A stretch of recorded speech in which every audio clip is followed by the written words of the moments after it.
Tukiwa tungali tumesimama kwa heshima, Mheshimiwa Rais, naomba nimwalike Ali Abdullahi Hachi na Reverend Kennedy Zangu watuongoze kwa maombi. Karibu. Bismillahirrahmanirrahim. Naanza kwa jina la Mwenyezi Mungu mwingi wa rehema na mwenye kurehemu. Ya Rabbi, tunakushukuru kwa kutufanyia ufalisi wa hafla muhimu ya maendeleo ya taifa letu kwa kupitia ugatuzi. Ewe Mola wetu, mfalme wa watu, muabudiwa wa watu, tunakuomba kwa utukufu lako lote, ya Allah, kwa sifa zako njema, ubariki taifa letu.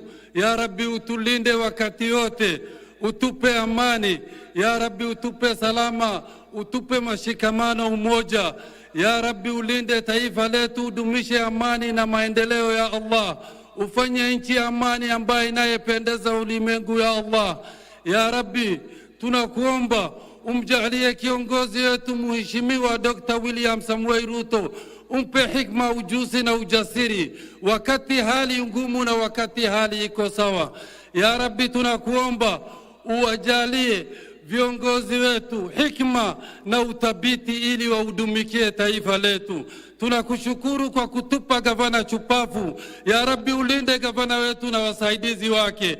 Ya Rabbi, tunakuomba uko na ubungufu ya kibinadamu, utasamehe makosa yetu.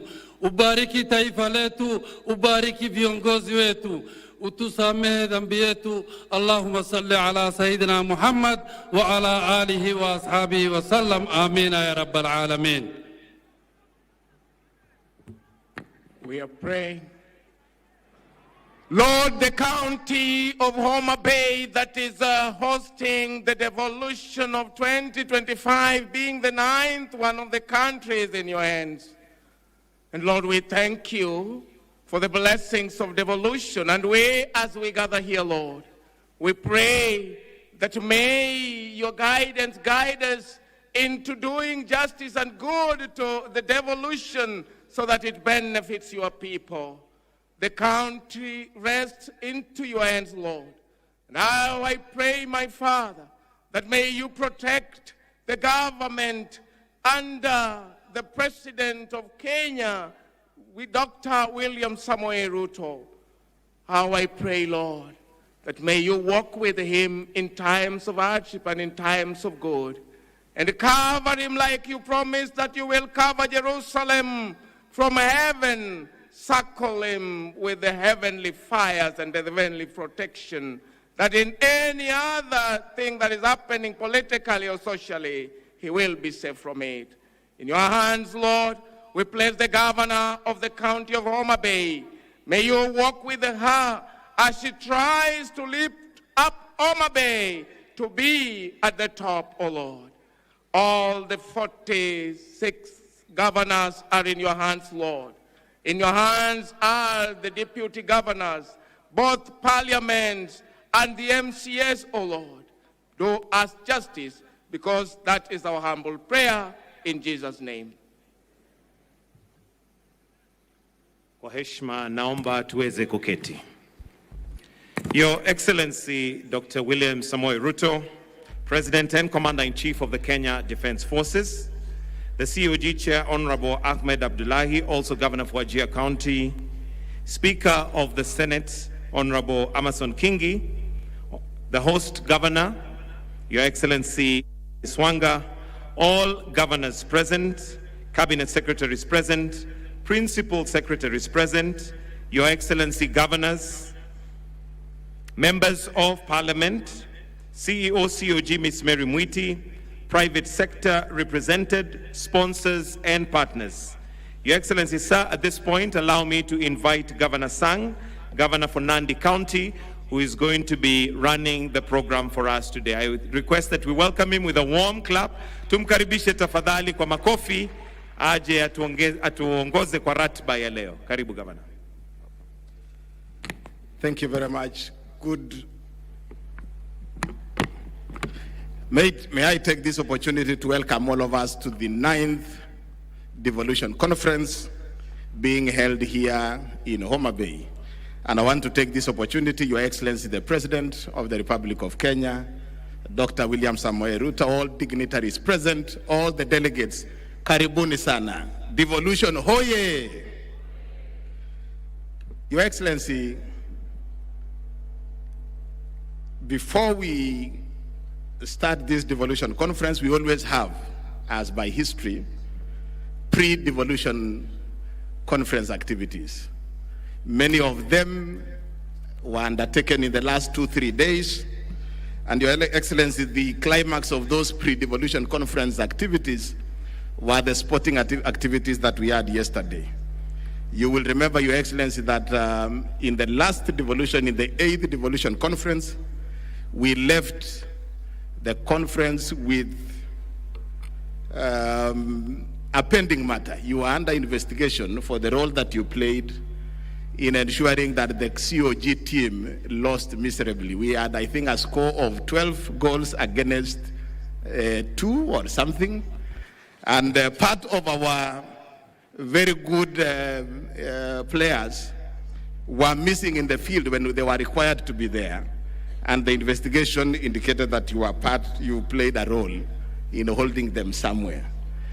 So this year, we had invested heavily in a good striker and a good goalkeeper. Yesterday, as we went to the field, Your Excellency, we realized that we were missing our goalkeeper, and that is Governor Anne Waiguru of Kirinyaga.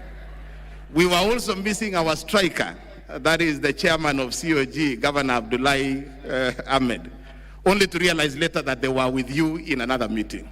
So the investigation continues. I think, Your Excellency, there is a problem there. We have to square that matter at some point. Nonetheless, the scores yesterday we had 2 major races. One was the tug of war, and the competition was between Nyandarua and Homa Bay. And the result is that, that was a contest between fish and chips. And chips won against the fish. Again, in the football game, the Senate, and this time around they enlisted some of the professional players in the National Assembly. And therefore, the Senate won 5-0. But, Your Excellency, that is a huge improvement. From 12 to 2, 5-0 is fairly a good start. So we are very grateful, and we look forward to the 10th devolution conference. And we will now plan properly, knowing that the President of the Republic could still work against us. So on that one, we have to work on ourselves. So welcome to the 9th devolution conference. We are going to have a few remarks, starting with our sponsors, and we have 3 of our platinum sponsors. Each of them will have 2 or so minutes to speak to us. Kenya Commercial Bank. And on behalf of Kenya Commercial Bank, Director John Okulo, can you be... Let's appreciate Director Okulo, our platinum sponsors. He will have 2 minutes, and then Safaricom, be ready, another 2 minutes. And our other platinum sponsor, Jospong Group of Companies, Chairman, be ready. Karibu sana, Bwana John.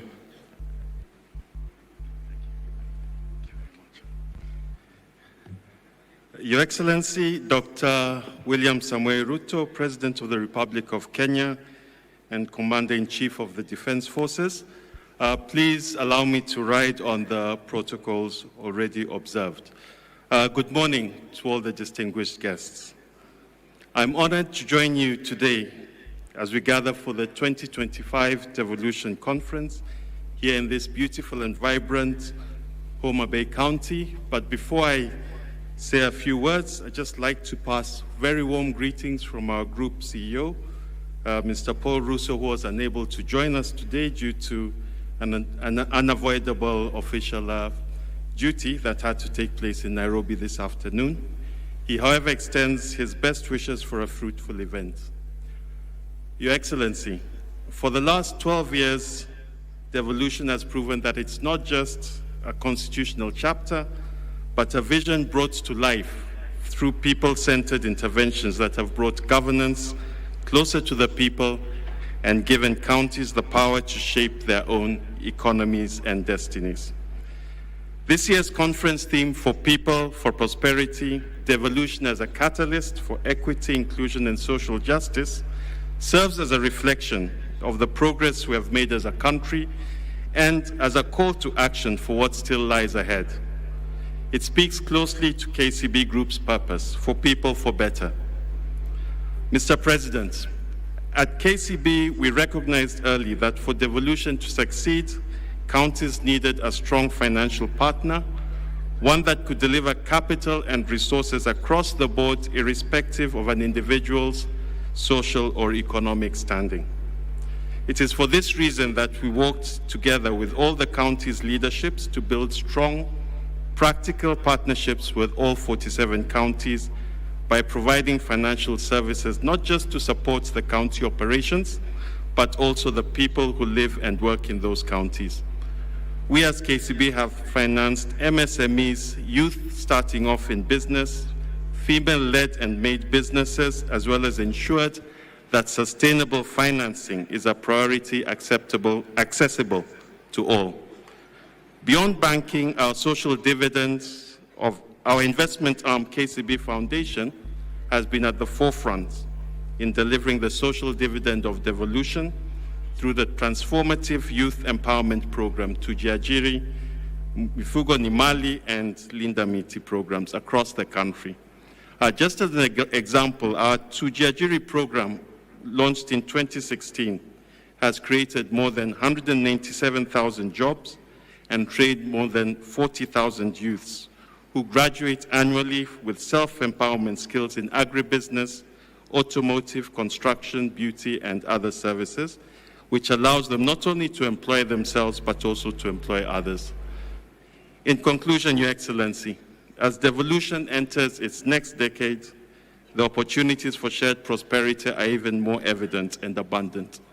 At KCB, we commit that we will always stand as the reliable financial partner for this country as we realize the dream of a more equitable and inclusive Kenya. Thank you, Your Excellency, and we look forward to a very fruitful deliberations over the coming days. God bless you all. Another round of applause for KCB. Thank you so much, KCB, for the work that we are doing together as county governments. Next is Safaricom.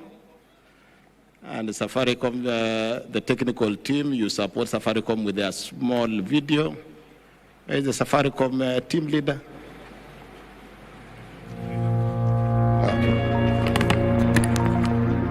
Take a look around you. From the vibrant stalls of our local markets to the bustling city streets, you see the true heart of Kenya. It is in the quick exchange of goods and greetings, in the shared laughter over a cup of chai, and in the quiet resolve of people working together for the fundamental right to build a better life. The heart of Kenya beats with the rhythm of Harambee, a powerful spirit of unity, self-reliance, and collective action. It's how our communities build schools, raise families, and drive our economy forward. It's the power of the group. From the smallest chama to the largest cooperative, groups are the backbone of our society. But for too long, their growth has been held back by manual processes and a lack of digital tools. This struggle is real. In Makueni County, the groundbreaking Tetheka Fund was established to empower residents who couldn't access loans from traditional banks. It was a lifeline, but its manual paper-based system became slow and inefficient, leading to defaults and a halt in lending. The dream was alive, but the system was failing. Makueni County, driven by its commitment to its people, refused to give up. They engaged Safaricom to help them re-engineer the fund, fix the system, and bring the fund back to life. Connect is a digital hub. It is designed to meet the needs of every kind of group, from a small savings club to a large county-wide fund. It is a secure, user-friendly platform that digitizes everything about a group, groups can create an identity and register their members and manage members' activities seamlessly. Group members can save together for short-term or long-term. Group members can access and manage their loans. Groups can invest together in various schemes, for example, ZD. Group members can administer emergency and social funds. Safaricom has been working closely with Makueni County over the past year to create a tailored solution that has slashed loan approval times from months to just 24 hours. Now, the Makueni County Empowerment Fund is back, digitized, efficient, and accountable. In Homa Bay, the county government is interested in Groups Connect to help it identify and organize its various groups in order to understand how to empower them. Today, Homa Bay County has no clear visibility into the groups operating across the region. And without its visibility, it becomes nearly impossible for the county to plan, support, or even partner with these groups in a meaningful way. But imagine if every group in Homa Bay was registered on Groups Connect. The county would finally have a full view of the landscape, allowing them to design better programs, deliver farm inputs, equipment, training, or even access to loans and capital directly to the groups that need them most. When we make the groups visible, we make the county viable. At the same time, groups themselves get something valuable: a digital footprint, a clear identity, and a connection to a larger network that can open doors to partnerships, funding, and long-term growth. It's time to bring your group into the digital future to build a better life.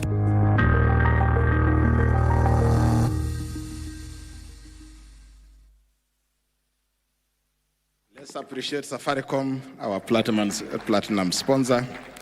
And finally, Jospong Group of Companies, Chairman Dr. Joseph Agiepong. Karibu sana.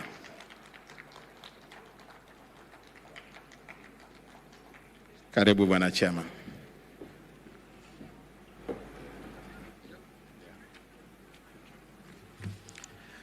Your Excellency, the President of the Republic of Kenya, Dr. William Samoei Ruto, and Commander-in-Chief of the Defense Forces, permit me to stand on the existing protocols.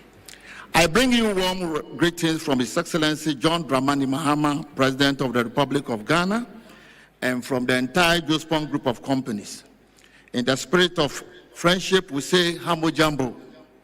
It is a joy to be in Homa Bay, a land of beauty, rich culture, and unmatched energy of his people. The Jospong journey began in April 2024 when His Excellency Dr. William Ruto has visited Ghana on a state visit and accompanied by a former President Nana Addo Dankwa Akufo-Addo visited the Jospong booth when it was an exhibition. And when we explained the integrated waste management system, how it operates, His Excellency President Ruto got interested, invited us to Kenya, and then he asked the Prime Cabinet Secretary to visit our plant. It then evolved to bring about 15 county governors to Ghana to come and visit our plant. I stand here not only as a business leader, but as an African providing African solutions to African waste challenging problems. With over 25 years of experience in waste management, the vision confront of Africa's most urgent challenges. The mounting waste crisis driven by rapid urbanization, rising incomes, and changing lifestyles.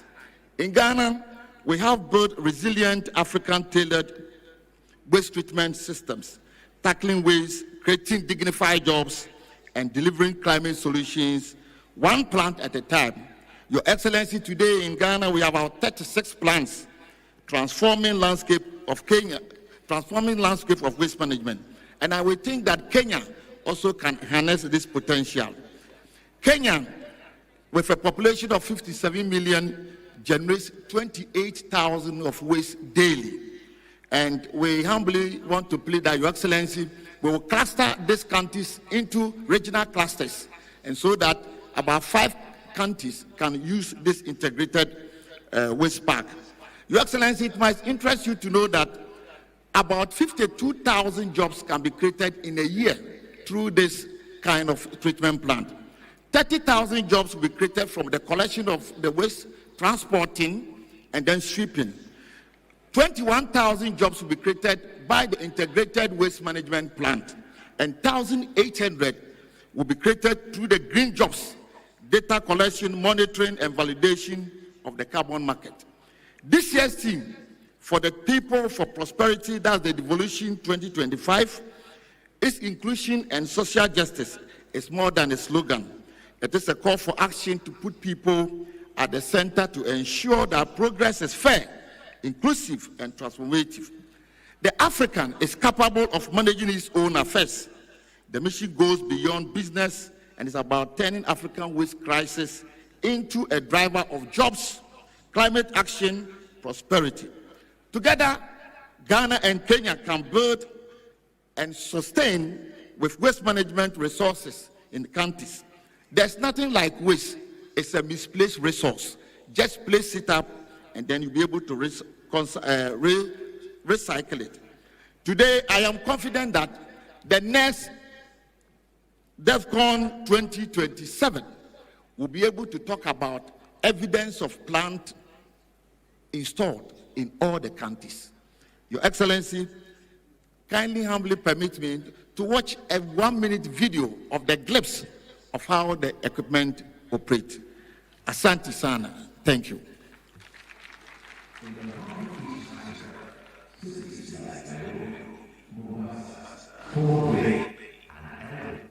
Are expanding rapidly, alive with potential, yet burdened by a growing challenge. How do we manage waste sustainably as urbanization accelerates?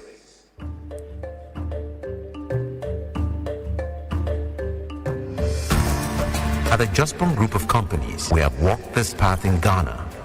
We have learned that real change begins on the ground.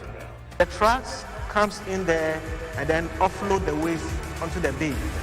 The wheel loader goes in there and scoop the waste from the receiving bay and then push it through to the apron feeder. The material flows through the shredder or the terminator. Then from there, it's also moved into another conveyor which runs through into what we call the trammer screen. There are human intervention whereby they try to sort out all the other materials that we need in terms of segregation of the waste. Matured compost is bagged on site. This compost is excellent organic fertilizer for agriculture and horticulture. K-Cup can produce 3,000 bags of finished 50 kg compost daily. At the Plastics Recycling Center, the plastics undergo washing, shredding, extrusion, and pelletizing. The pellets are bagged and sold to plastics products manufacturers as raw material. Metals and paper are also further sorted by type and billed for customers in the metals and paper industries, respectively. This isn't just a plant. Behind these walls, we mine the black gold. We came here as team governors. Purposely is because we want to, manage our solid waste. You were saying there is no more waste in terms of solid waste management. We are turning it to value. The end result is not going to be something that is just county related. It is for every citizen, from your sewer problem that we have had to the waste problem that we have had, and most importantly, look at every single crisis that you have and how can you convert it into an opportunity. You convert an opportunity by creating jobs, by using the byproducts that are going to be coming up. Today, with humility and hope, we bring those lessons, those systems, and that commitment to Kenya. Your Excellency, with our recycling and compost plant technology tailored for the African environment, we are setting up composting and recycling plants that recover up to 80% of municipal solid waste. In addition, we are addressing one of the toughest sanitation challenges by establishing fecal sludge and liquid waste treatment facilities. These plants will become critical infrastructure in urban and peri-urban communities, protecting public health and the environment. These are not just projects for us, they are partnerships and a shared dream of turning waste into opportunity. But our proudest achievement isn't the technology or infrastructure, it's the relationships we are building. We've walked side by side with our Kenyan partners, sharing knowledge, building capacity, and investing in people. We extend our heartfelt gratitude to the President of Kenya, His Excellency President William Ruto, the Council of Governors, and the good people of Kenya for their unwavering support. We deeply value this collaboration that promotes development and strengthens the ties between our two great nations. Together with the people of Kenya, we are proving that African-led solutions can redefine the future of sustainability on our continent.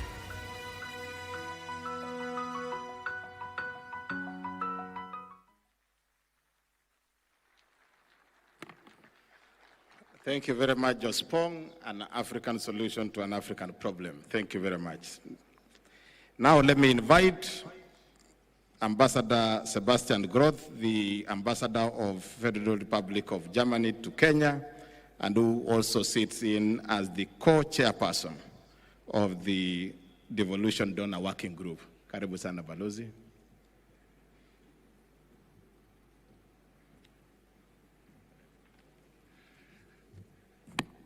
Asante sana Bwana MC, Your Excellency President of the Republic of Kenya, Dr. William Samoei Ruto, Chairman of the Council of Governors Ahmed Abdullahi,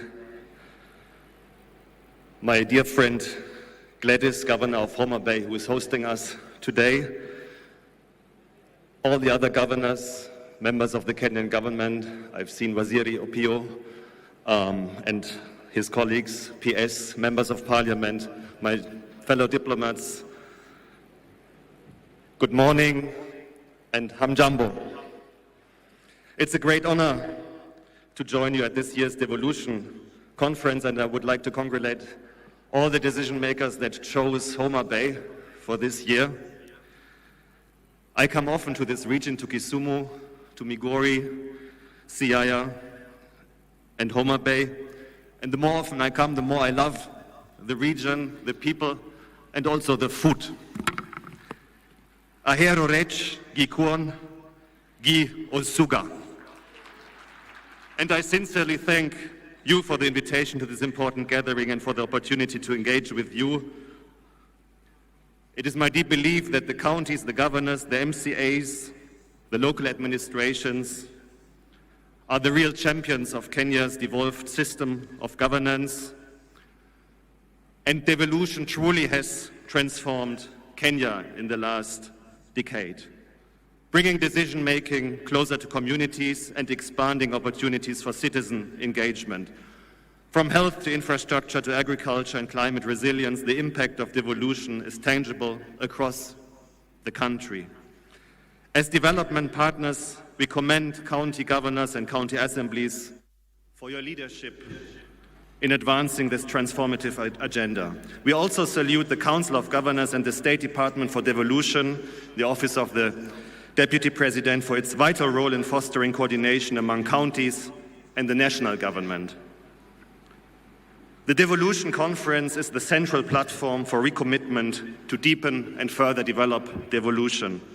And I think the theme of this year's Gathering for the People for Prosperity, Devolution is a catalyst for equity, inclusion, and social justice, powerfully captures what is at stake. After more than a decade of institution building, time has come to focus on devolution's ultimate purpose, improving the lives of the citizens of the wananchi of this beautiful country of Kenya.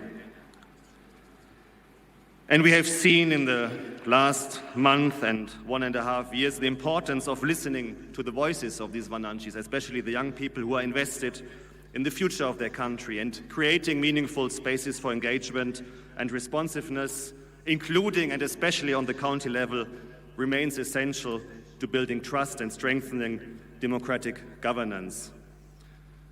Germany, through our technical cooperation agency, GIZ and KfW, is pleased to co-chair the Devolution Donor Working Group together with UNDP. And as development partners in the devolution space, we, the Devolution Donor Working Group, we would like to highlight a number of critical areas to the further success of the devolution.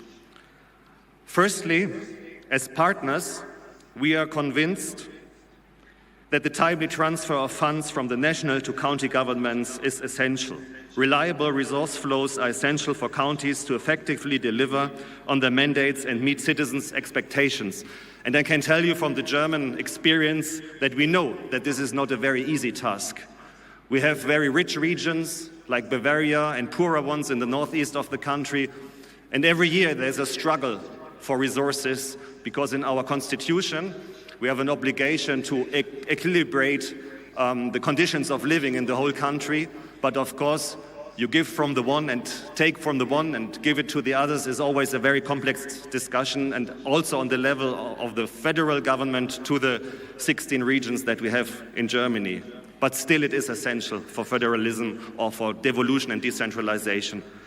Secondly, we encourage increased efforts to generate own resource revenue with counties. Strengthening revenue collection systems is key to meeting development needs and reducing dependency on national allocations.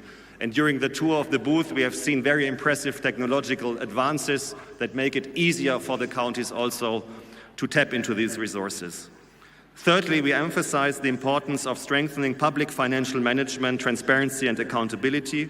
Responsible resource use is fundamental to delivering concrete results. And finally, we underline the need for meaningful public participation, especially by women, youth, and persons with disabilities. Their voices must be heard and included to ensure truly inclusive and responsive governance. Be assured, governors, MCAs, National Government of Kenya, Your Excellency the President, of our cooperation and our willingness in pursuing these important priorities. Our commitment to supporting devolution and deepening this partnership with the counties is strong. For Germany, devolution is one of our development cooperation priority areas. We are active in basically all the counties with different initiatives. One of them is a very important one. It's called FLOCA. It should strengthen the climate resilience on the local level, and I will visit some of these projects tomorrow in Kisumu County. To conclude, let me thank you once again for this important gathering. We enter now 3 days of discussion and reflection, but let us remember, devolution is not an event. Devolution is a continuous process. It is about strengthening institutions that deliver and that respond to citizens' needs, and about upholding a genuine partnership also between government and the people, and between government and counties and the development partners. It is in this process that I wish all attendees a successful and inspiring Devolution Conference 2025. Be assured that the partners remain committed. We will travel this journey together, and I'm very much looking forward to our cooperation. Thank you very much. Asanteni sana, ero kamano.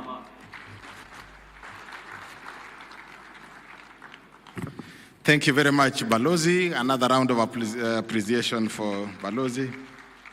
Your Excellency, county assemblies play a very critical role in the devolution family, and I now want to invite the chairperson of the County Assemblies Forum, CAF, Honorable Seth Mwatela, to come and make his remarks, but also recognize the county assemblies members present. Karibu sana, Bwana Speaker. Thank you.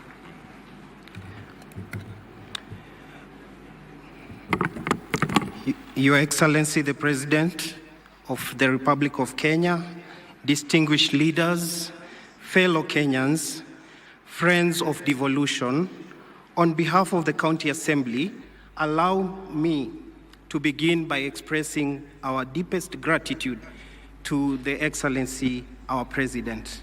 the Senate, and the National Assembly.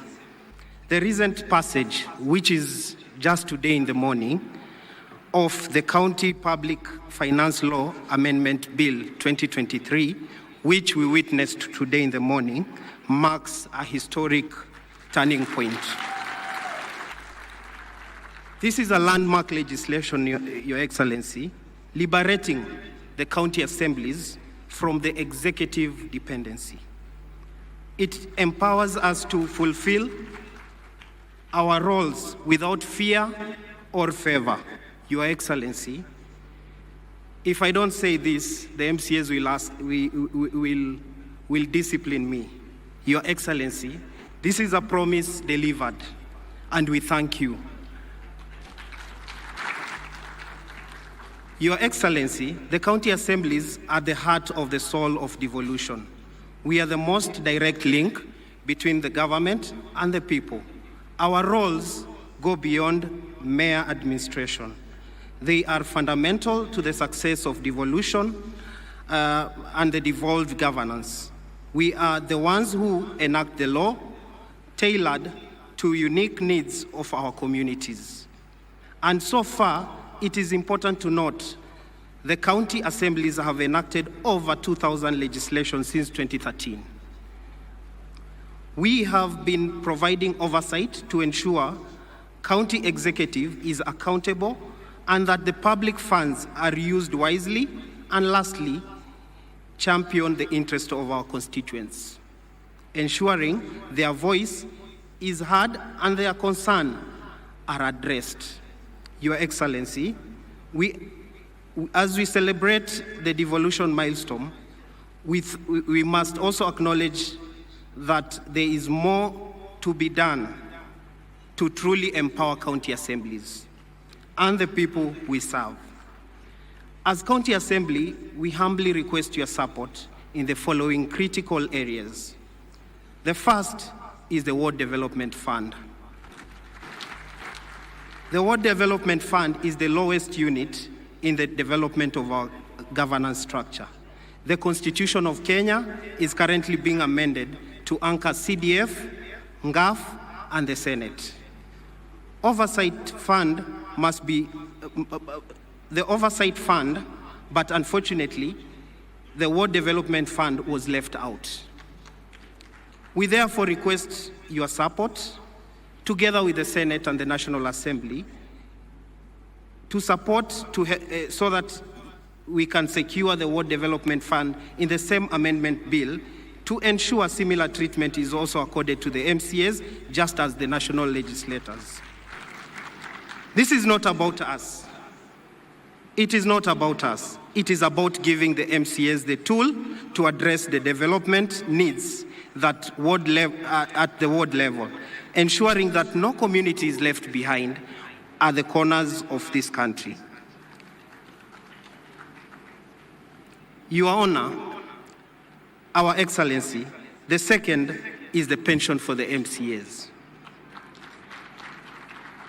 The work of an MCA is demanding, often taking a significant personal role. After years of service, our members deserve the security of dignity and dignified retirement. We appeal for your support in providing a comprehensive pension for the MCAs. The current legislation that has been forwarded to the National Assembly by the Senate does not address the pension needs of our members. Lastly, is to improve the remuneration of our members. We have engaged severally the SRC on many occasions and even developed a job evaluation for our members as agreed in March 2024. Our grading has never been done to reflect our job. We remain at the same level since inception of devolution, while other state officers, both at the county and the national level, have moved substantially. We therefore ask for your intervention to secure our remuneration commensurate to our constitutional duties. Your Excellency, distinguished guests, ladies and gentlemen, As we deliberate in the devolution conference, let us be bold in our resolution by reaffirming our commitment to oversight, accountability, and financial independence, not as mere aspiration, but as fundamental pillars of our democracy. The strength of devolution lies in strong, independence, and well-resourced counties. I want to stop there. I want to thank you, Your Excellency, the National Assembly, the Senate, and may God bless Kenya and the spirit of devolution. Asanteni sana, erokamano.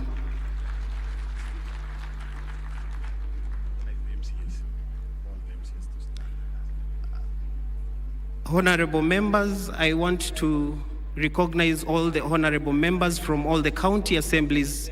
They can just stand so that we can recognize all of you. Your Excellency, I can assure you, we have 47 members from the county assemblies represented herein. We thank you and asante sana. Thank you. Let's appreciate the chairman of CAF. I now want to invite the Principal Secretary in State Department of Devolution, Michael Lenasalon, to come and make his remarks. Karibu sana Bwana PS.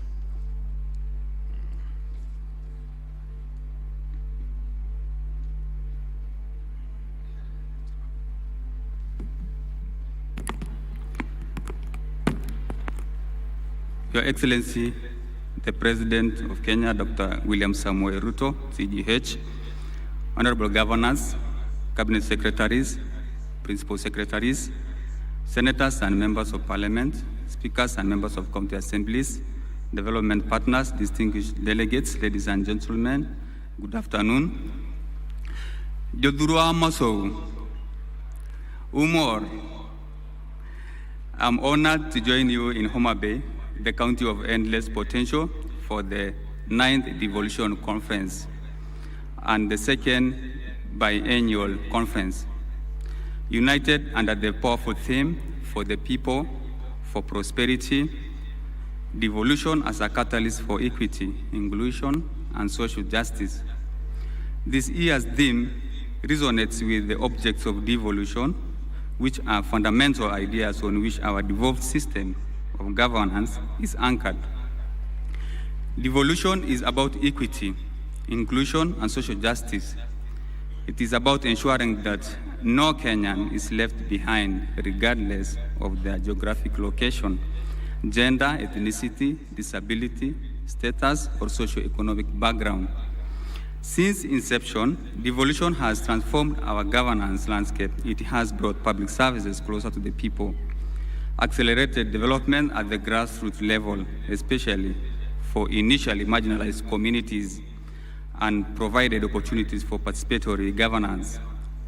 Yet, as our sub-theme challenges us, we must now re-engineer county governments to go further.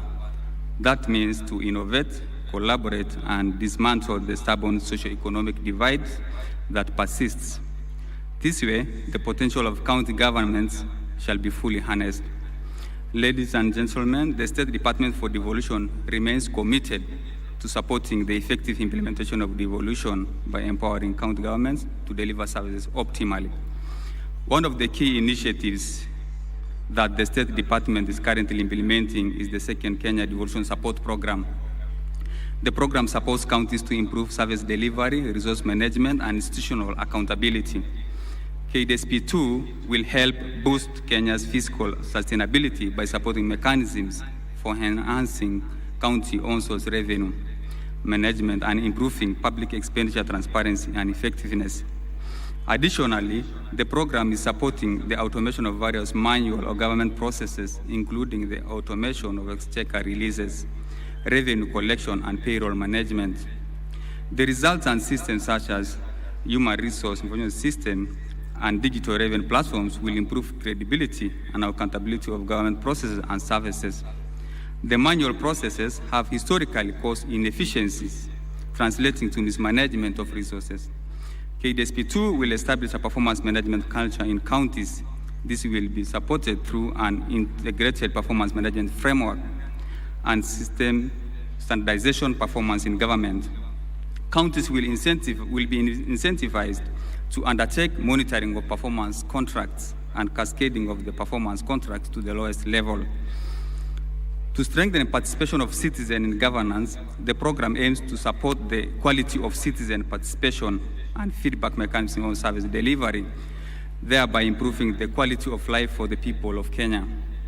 The investment dashboards being supported by KDSP2 will facilitate the tracking of county projects implementation and provide an opportunity for real-time citizen feedback.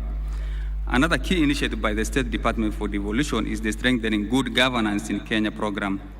Together with other stakeholders and development partners, that is the EU and GIZ, SDD will employ innovative methods through incentivizing county government to instill the culture of good governance.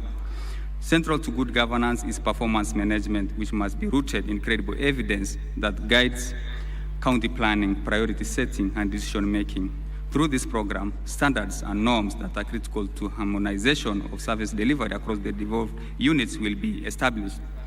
Since citizens are the center of performance management, this program is supporting civic education to empower them in oversighting the government in service delivery. Additionally, the crucial role the county assemblies play in oversight, ensuring that resources are used as intended, will be strengthened by building their capacity in budget scrutiny.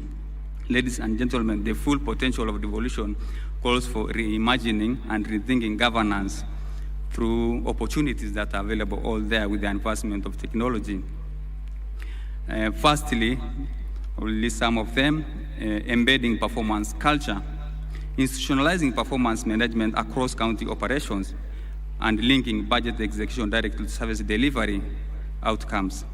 Secondly, creating climate smart cities, utilizing satellite monitoring for urban planning compliance.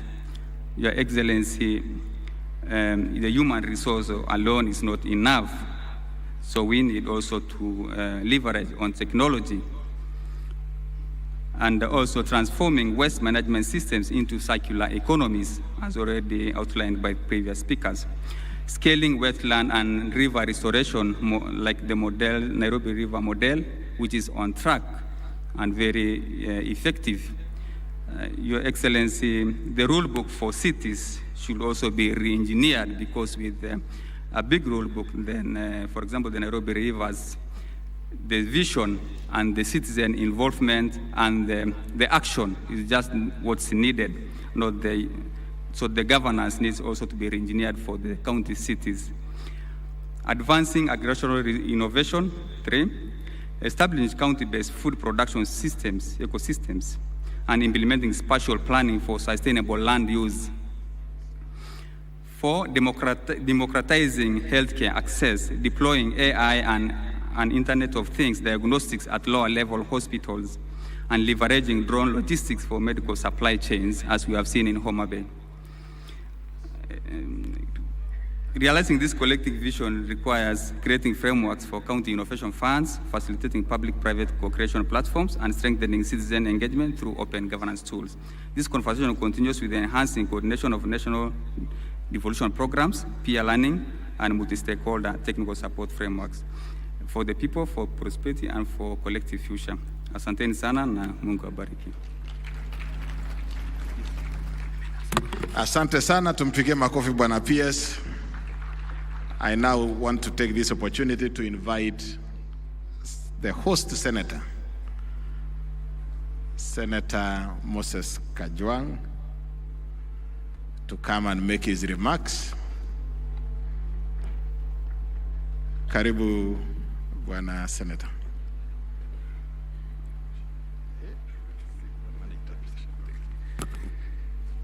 Your Excellency, the President of the Republic of Kenya, the Speaker of the Senate, Excellency Governors and Deputy Governors, Members of Parliament, my colleagues from the Senate, Members of County Assembly, distinguished ladies and gentlemen, I have a big and beautiful speech here, but I will request that I table it so that it forms part of the records of this devolution conference. And then I will utilize this opportunity just to welcome you to Homa Bay County. With great pride, with great pleasure, with great privilege. 3 years ago, you would never have imagined that Homa Bay could host a devolution conference. Indeed, it's almost exactly 3 years ago since Gladys Wanga was elected the governor. And when we sat in that hall waiting for the results to come, we said, by the way, one day we could host a devolution conference.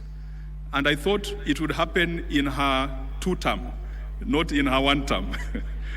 And it has come sooner, earlier than we expected. And this morning, when I was going through the Bible, I reflected on an interesting conversation between Nathaniel and Philip.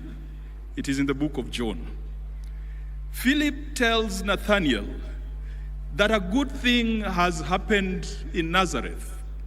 And Nathaniel, being the cynic, asks, what good can come out of Nazareth? And Philip responds, come and see. What good can come out of Homa Bay? I am glad that you have come, and I am sure that you have seen that this county is truly the county of endless potential. And it is not just our human resource. You have seen our natural resources, the beauty of our land, how productive it is. I know the land brokers in the room are seeing the potential. My friend, the chair of this committee organizing the conference, Governor Kahiga, has promised that he's coming back with land brokers from Nyeri to split the land into small 50 by 100 and then to sell. Of course, there is so much here that we cannot exploit ourselves as sons and daughters of Homa Bay. And so we are open. We welcome all Kenyans. We welcome all Africans, including our brothers from Ghana. We welcome the development partners. Homa Bay is open for business. Kenya is open for business. Each of our 47 counties is beautiful. Good things do not only come from Homa Bay. Sometimes we look upon the small endowments that God has given us. The potatoes from Nyandarua, the rice from Kirinyaga, the gold in Migori, the Savorite in Taita Taveta, where my friend Mwadime has a problem with the girls. He says the short ones are quarrelsome, but he has told me that he has apologized on that slip of the tongue. The oil in Turkana, each of our 47 counties has got something good, just the same way something good came out of Nazareth. Your Excellency, when you talked of the bottom-up economic transformation model, I believe that devolution would be the channel for delivering development bottom-up, delivering development to the grassroots, and it still remains the surest way of empowering the people and empowering communities. Your Excellency, I don't want to say much. The Speaker of the Senate is present and will make the formal presentation and will also introduce the senators present because he's the head of the institution. The Governor of Homa Bay is present and she will also introduce and acknowledge all the leaders who have come from Homa Bay County. All the elected members of Parliament, National Assembly and Senate from Homa Bay are here. We have given Governor Gladys Wanga full, unlimited and unconditional support. And that is why she has been able to host Madaraka Day and host Devolution Conference with so much success. Allow me to apologize if there has been any indiscretion, if there's been anywhere or in any way we have fallen short of your expectation. I apologize on behalf of the people of Homa Bay. For a long time, this county, this region, has been the black sheep of the family called Kenya. Past governments have looked at this region, have looked at this county with the cynicism of Nathaniel, and they've always asked, what good can come from Nyanza? What good can come from the people of Homa Bay? And what good can come from the people of Luoland? Perhaps I might not tell them to come and see, but I will tell them to wait and see. Because President Ruto, you have made it your business to come and find out the good in this region. And you have just not been talking, you have done things. When you drive around this Homa Bay town, for those who are here for the first time, 3 years ago, we didn't have 90% of the tarmac you are seeing here. 3 years ago, we didn't have 90% of some of the public infrastructure you are seeing here. We thank you, Your Excellency. Good things will come from Homa Bay. Just wait and see. That's all the politics I'm doing today. And when it comes to matters of policy, I will allow the Speaker of the Senate to do so.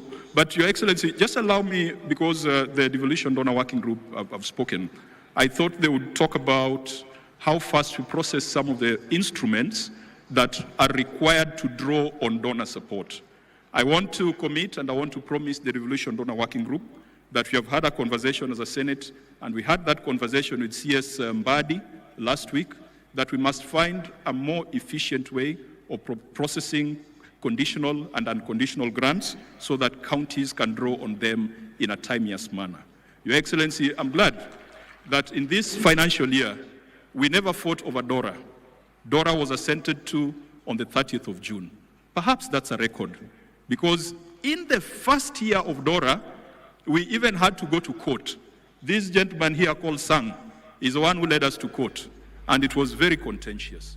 For the first time, the formula for allocation of revenue amongst county governments was not contentious. It was passed very fast. For the first time, KARA has been processed very swiftly, and CS Mbadi had assured us that counties would start getting money. Good things are happening in Jerusalem. To the county assemblies, the President has assented to a bill which was privately sponsored by Senator for Meru, the Deputy Speaker. Senator Kathuri is the originator of that bill that has provided autonomy to county assemblies. Mr. President, again, history has been made that bills have been assented to in Homa Bay for the first time. I don't know whether that has ever happened before. Something good is happening in Nazareth. To the governors, our friends, we will continue to fight for additional resources to counties, because we believe that money is not personal money. It is money that goes to the people. We in the Senate call for greater efficiency, greater focus on service. We must have a conversation with a few of our friends or a few counties which are beginning to look like payroll stations rather than development centers. That is a conversation that we must have. And finally, to my friends in Parliament, we must hold the executive to account. Parliament is not a branch of the executive. We must be bold, whether the experts are our friends or not. We have passed legislation, and Your Excellency, if you look at even the health laws, the Senate passed the 4 laws when we were sitting in Turkana. We went for Senate Mashinani in Turkana. We are the ones who have passed the legislation. So we should not be mourning like the common man, yet we are the ones who came up with the framework. Our job is to call the ministers. And Your Excellency, if Duale cannot fix this thing, if Olunga cannot fix this thing, if Dr. Nyikal, chairing the health committee, cannot fix this thing, then we've got a problem somewhere. We must make these things work. It is our duty, it is our responsibility. There are laws that we passed, and we must make sure that it works. To the Council of Governors, I can also promise you a proper thrashing at the next Devolution Conference. May God be with you, and may you enjoy, and it's a thrashing in football. It's in football, let me qualify that. And may you enjoy the beauty and the warmth of Homa Bay County. Thank you. Another round of applause for Senator Kajwang, one of the most popular senators among governors. It's now my humble responsibility to invite our host, Governor, Her Excellency Governor Gladys Wanga. Let's appreciate Wanga. She has pulled Kenya to Homa Bay. Karibu sana, Gladys. Thank you very much, Governor Sang. Your Excellency, President of the Republic of Kenya, Your Excellency Dr. William Samoei Ruto, the Speaker of the Senate, Honorable Amason Jaffa Kingi, the governors present, led by the Chair of the Council of Governors, His Excellency FCPA Ahmed Abdullahi, the Vice Chair, His Excellency Mutahi Kahiga, members of Parliament, Senate and the National Assembly are present, Cabinet Secretaries and Principal Secretaries, members of the Judiciary, Constitutional Commissions and Independent Officers present, Deputy Governors, County Executive Committee members, members of county assemblies and speakers, members of the Diplomatic Corps, development partners, private sector, academia and civil society, my one and only first gentleman there, Mr. Wanga, distinguished guests, ladies and gentlemen, God is good. I'm really delighted to welcome you all to Homa Bay. Your Excellency, when Governor Sang was talking about how governors lost to the Senate yesterday, we didn't only lose the match, I also lost my voice in the process of cheering the governors who are not winning anyway, after all. Your Excellency, allow me to introduce the local leaders present here. This hosting would not have been possible without the support of the leadership of this county, of this region, both in the National Assembly, Senate, and County Assembly. So I'd ask those members to please rise so that I can introduce you and just acknowledge you. Members of Parliament from the region, this hosting is not for Homa Bay alone. It is for this entire region. We have Honorable Rosa Buyu, MP for Kisumu West, Honorable Dr. Ivo Bara, MP for Kabondo Kasipul, Honorable Whip of the National Assembly, Honorable Millie Mabona, MP for Suba North, Honorable Peter Francis Masara, Member of Parliament for Suna West, Honorable Dr. Christine Ombaka, Member of Parliament for Siaya County, Honorable Fatuma Mohammed, Member of Parliament for Migori County, Honorable Martin Owino, Ward Chief, Member of Parliament for Ndiwa, Honorable Adipo Okwome, Member of Parliament for Karachuonyo, Honorable Dr. Joyce Osogo Bensuda, Member of Parliament for Homa Bay County, Honorable Mark Nyamita, Member of Parliament for Uriri, Honorable Sam Atandi, Chair of Budget Committee and Member of Parliament for Alego Usonga, Honorable Peter Opondokaluma, our host MP for Homa Bay Town Constituency, Honorable Catherine Muma, Senator nominated from Kisumu County, Honorable Senator Eddie Okech, Senator for Migori County, Honorable Senator for Homa Bay, who has spoken, Senator Kajuang, Honorable Dr. Lillian Gogo, Member of Parliament for Rangwe. Thank you very much. Please be seated. I saw our majority leader and speaker in the crowd there. Honorable Speaker of the County Assembly of Homa Bay, Polika Pokombo, and Honorable Majority Leader Ogindo Tipo. Your Excellency, it is my profound honor to welcome you to the Lake County of Homa Bay, the county of endless potential. We are privileged to host the 9th Devolution Conference 2025, a vibrant platform for innovation and measuring progress for devolution in Kenya, in line with the theme of the conference, for the people, for prosperity.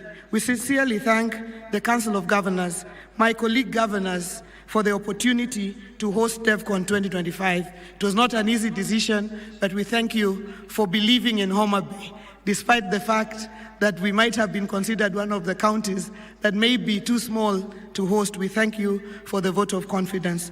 Your Excellency, allow me at this very early opportunity to thank you immensely for your partnership in transforming Homa Bay County to make it a county that could be considered to host this conference. As Senator Kajuang has correctly pointed out, a lot of the transformation in this county has happened in the last 3 years.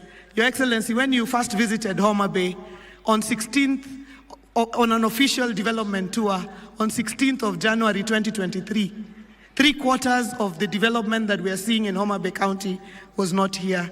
Your Excellency, at that point in time, there was no broad-based government, there was no partnership. I was an opposition governor, you were the President of the Republic of Kenya, but you made it clear to the people of Homa Bay that you had no intention of leaving Homa Bay or any other part of this country behind, simply because of how we voted in the election in which you are elected as President of the Republic of Kenya. Your Excellency, the transformation has been in partnership with the national government.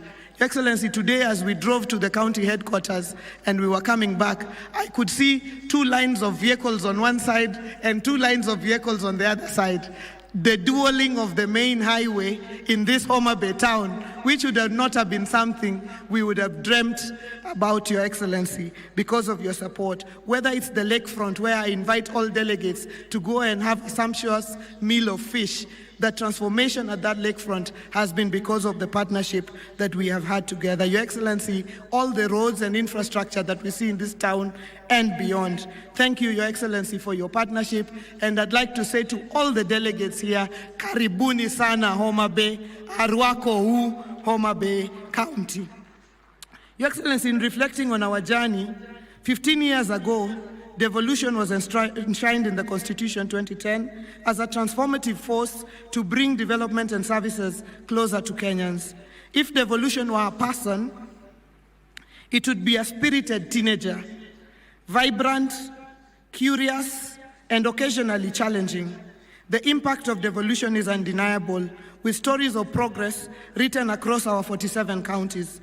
Devolution is a key pillar of our Constitution, and it is befitting that this DevCon is held here in Homa Bay, the home of Dr. Odhiambo Mbai, the architect of the Devolution Committee during the constitutional review exercise. And Your Excellency, we thank you because this morning you met the family of Dr. Odhiambo Mbai as we unveiled a plaque, a commemorative plaque at the Arboretum. Our task is to make devolution work for all Kenyans, deliver equity, inclusion, and social justice, closing the socio-economic divide, delivering on the sustainable development goals of leaving no one behind. As we celebrate devolution during DevCon, we celebrate the national unity and diversity of Kenya as one nation. And I'd also like to thank you, Your Excellency, President and Right Honorable Raila Odinga, for consistently demonstrating transformational leadership for the good of our country. In Homa Bay, we are celebrating devolution. When I assumed office in August 2022, I knew the public expected results as I ran on a Genoa manifesto of hope. Results not just in infrastructure, but in tangible services and opportunities for Homa Bayans.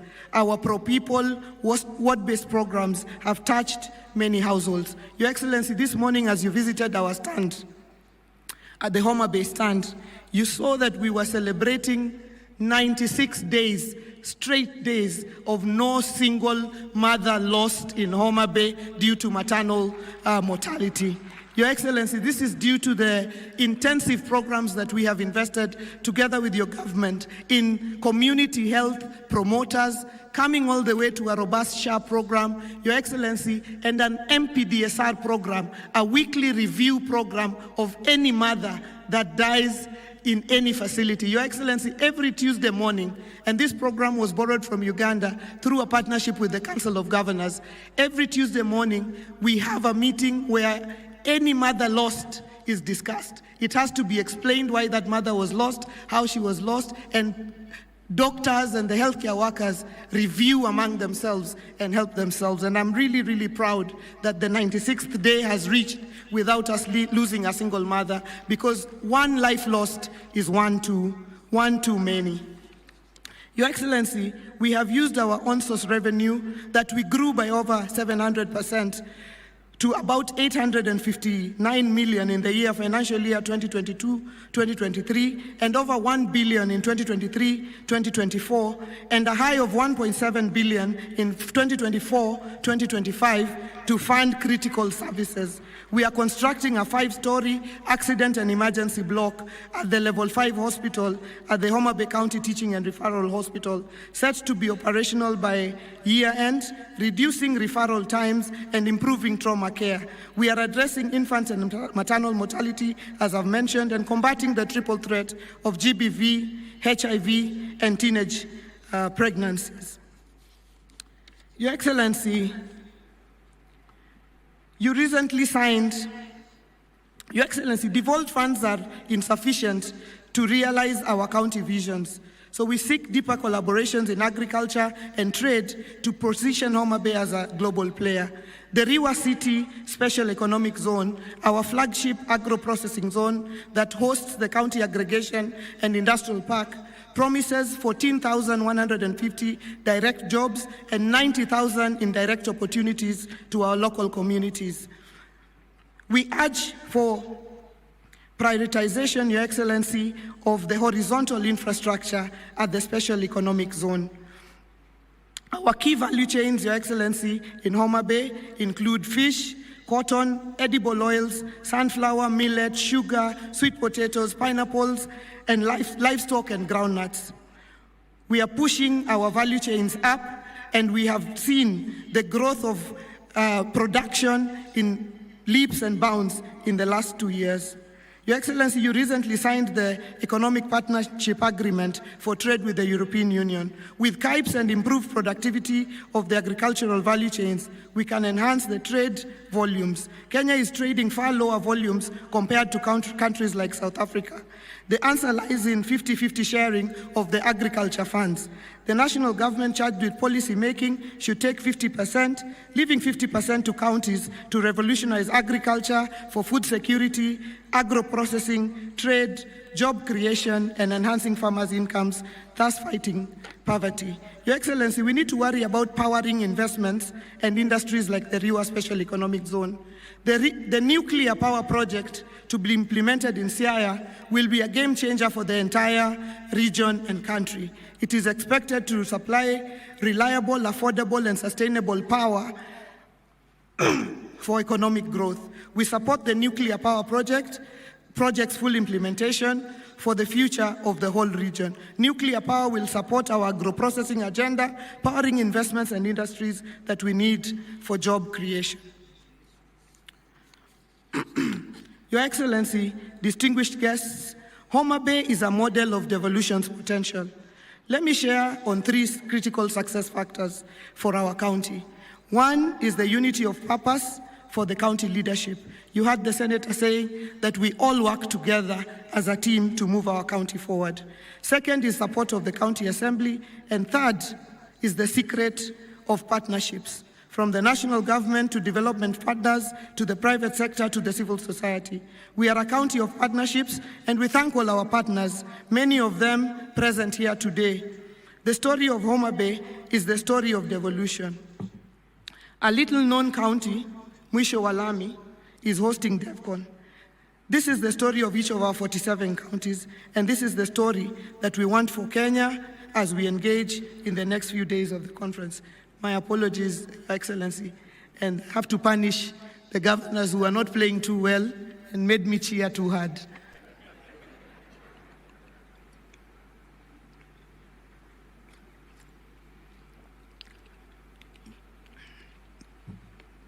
In implementing devolution, we have revitalized Homa Bay, positioning it as a hub for business and investment with ambition to achieve city status in the next decade.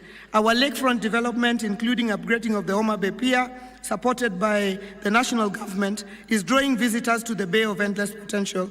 We have strategically relocated our new county headquarters to Arujo, Your Excellency, which you opened this morning. The county headquarters is a project we have in partnership with the County Pensions Fund, based on Article 207 of the Constitution under a tenant purchase agreement. The new county headquarters is part of our larger vision to make Homa Bay a city, to clear out the lakefront of administrative offices, take them up and leave the lakefront open for hospitality, in line with our vision to become the Cape Town of Kenya,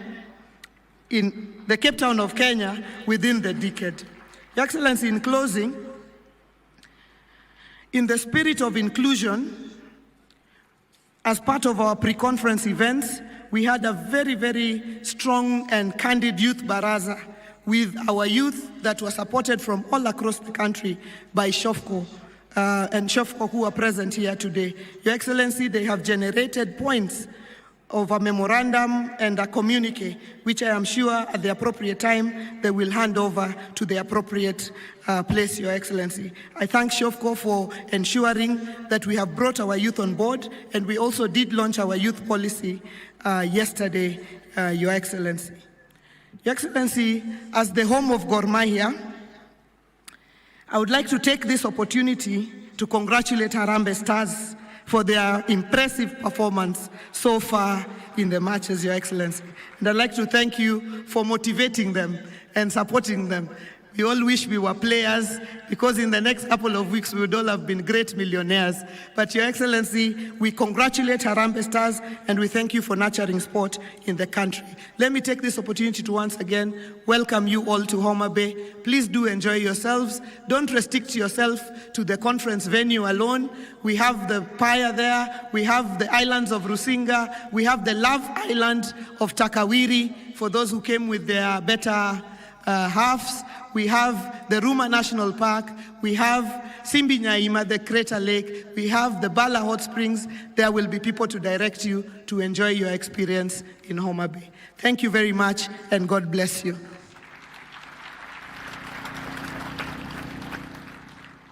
Another super applause for our host. Asante sana, Governor Wanga. It's now my honor to invite the our vice chair, who also happened to have been the chairman of the steering committee, to come and give us a status on action points for the 2023 Devolution Conference and introduce the steering committee. Karibu sana, Bwana Kaiga. Daktari Kaiga, Governor Nyeri. Thank you very much, our whip, Governor Sang. Your Excellency, Honorable Dr. William Samoei Ruto, the President of the Republic of Kenya, the Honorable Amason Kingi, Speaker of the Senate, Excellency Governors and Deputy Governors, Cabinet Secretaries, Honorable Members of the Senate and National Assembly, representatives of constitutional commissions and independent offices, leaders of Homa Bay County and the Greater Nyanza region, ambassadors and high commissioners, principal secretaries, members of the county assemblies, all national government and county government representatives, private sector and civil society representatives and development partners, international delegates, distinguished ladies and gentlemen, good afternoon. On behalf of the entire 2025 Devolution Conference Steering Committee, I take this opportunity to welcome you, Your Excellency, President William Ruto, to the 9th Devolution Conference and the 2nd Biannual Devolution Conference. I also take this opportunity to extend a warm welcome to my fellow governors who are present with their deputies and respective county leaders. Your immense support to make Devolution Conference 2025 a reality is appreciated.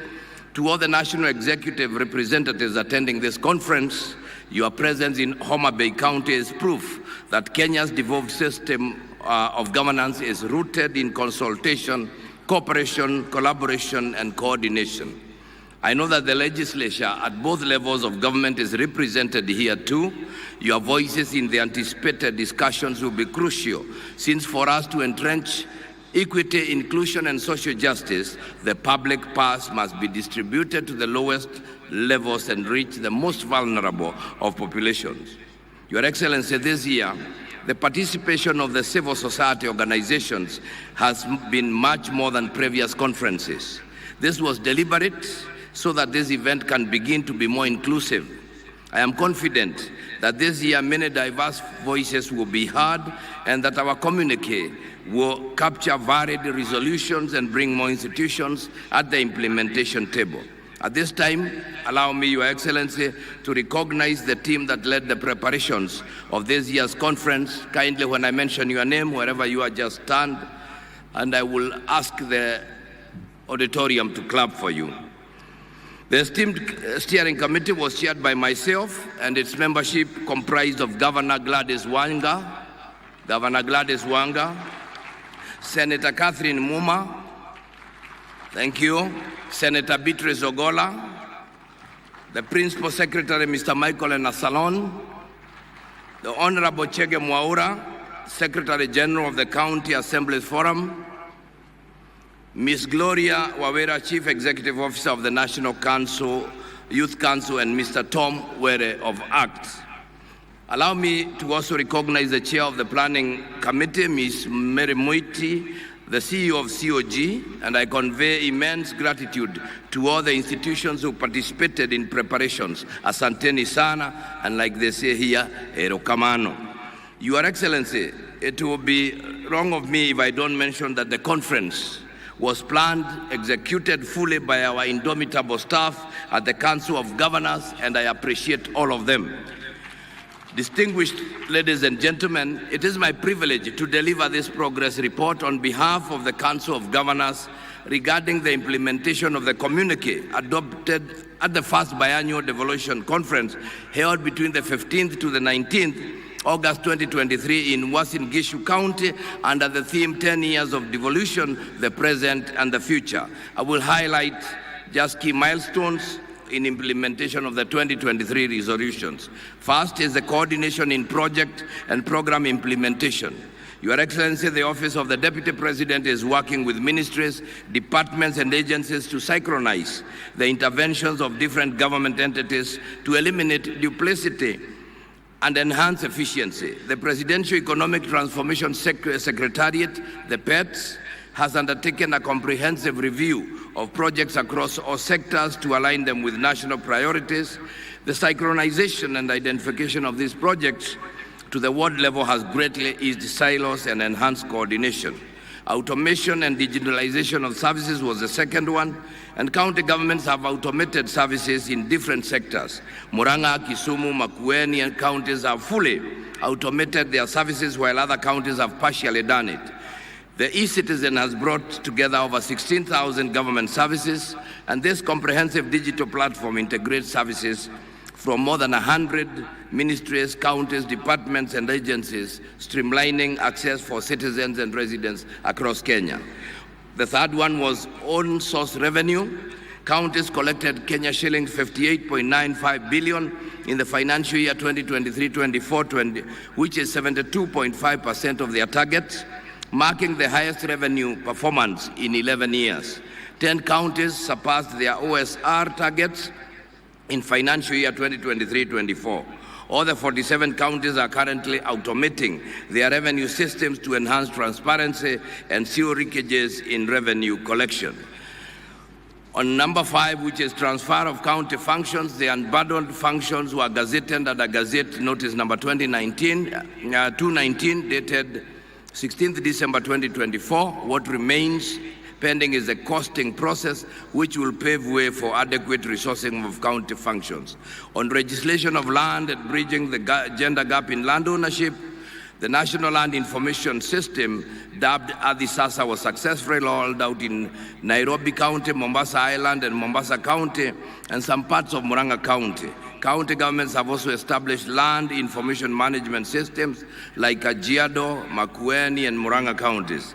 The Adi Haki Mob app in Taita Taveta County and the mobile-based reporting tool in Kakamega County are some of the innovative interventions implemented within the 2-year period that aggregate real-time data on women's land tenure issues.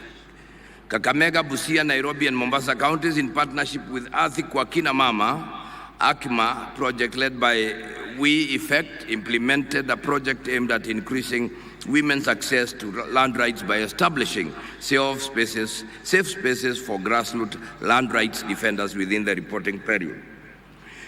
The other one is strengthening primary health care and community health services. 227 primary care networks are operational, and the National Treasury has included the community health promoter stipends in the additional allocations to county governments from national government's share of revenue in the financial year 2024-25. The Cabinet Directive of 21st January directed mergers of health programs to avoid duplication, and we thank you, Your Excellency. We are creating a conducive environment for the youth to carry out business. The government has developed the Creative Economic Support Bill 2024 and is currently at the public participation stage. Further, to boost local talent and earning, Nairobi County has initiated programs to support artists and content creators by providing affordable access to public spaces for performance and exhibitions. This includes subsidized fees and streamlined permit processes. Street photography and street dancing are now permitted. Mombasa County, on the other hand, has several creative hubs, including the Mombasa Innovation Hub, Swahili Port Hub, Jukwa Arts, among others. On forestry and tree growing, the Ministry of Environment, Climate Change and Forestry has undertaken mapping of both tree and forest cover in the country to inform the tree growing targets of achieving 30% tree cover by 2032. Ladies and gentlemen, I applaud all stakeholders and partners who facilitated the full implementation of the 2023 communique. Any ongoing efforts must be concluded. The full matrix containing the status of all the 2023 resolutions can be accessed at the Marifa Center, the knowledge hub for COG. To maintain momentum, we must strengthen intergovernmental collaboration to fast-track pending legislation and ensure equitable resource allocation. There is also need to deepen engagement with the private sector to bridge funding gaps. Number 20, let us recommit to this collective endeavor, ensuring that the resolutions of the Devolution Conference 2025 will continue to build on the progress we have witnessed and spurs to greater heights in championing devolution. I wish all of the delegates a wonderful time at this conference. Thank you very much. Let's appreciate the chairman of the steering committee, Governor Kaiga. At this point, I want to invite Governor Muranga to come and showcase a county innovation as the technical team also prepare the devolution video that will come shortly after. Karibu, Governor Irungu Kangata. Your Excellency, President of the Republic of Kenya, Dr. William Ruto, my fellow governors, led by our chair and our vice, and the host governor, the other colleagues, senators, and also every other protocol established, including the county assembly. Allow me to, there's a request made that Muranga showcases various innovation in technology. Whoever has the system can put them up. Your Excellency, Muranga County has automated various systems through our own internal staff. The first innovation was in revenue collection. On your left side are various revenue streams, whether parking, market, quarrying, land, vet services. So that then means if you pay, we see this payment live data. So in the middle part, that is where you see the various collected data. For example, you can be able to know how many vehicles have been parked in Muranga County at any given time and how much money has been paid. Next slide is a single business permit and liquor. So if you own a business in Muranga, you go to the internet, you apply, you print your permit. You don't have to come to the county headquarters to pay for single business permit or liquor license. The third one, Your Excellency, is a land management system. Anyone who wants to pay for building permit, lease, subdivision, transfer application of any plot, Again, you go onto the internet, you loading your documents, including your architectural designs. We process this via internet, and then you print your document, and you go home and you're able to see how much money has come to the county of Murang'a. The other one, Your Excellency, is on fleet management. Murang'a County, just like other counties, has about 100 motor vehicles. So we put this system to monitor where they are. So if you overspeed, we are able to monitor you. If you enter into a pub, we just send a text and the vehicle stalls. We are able, if there is an accident, we can play back whether you're on the right track, you're overspeeding, and we are able to get that evidence. This has led to the reduction of number of accidents and also improved drivers' behavior.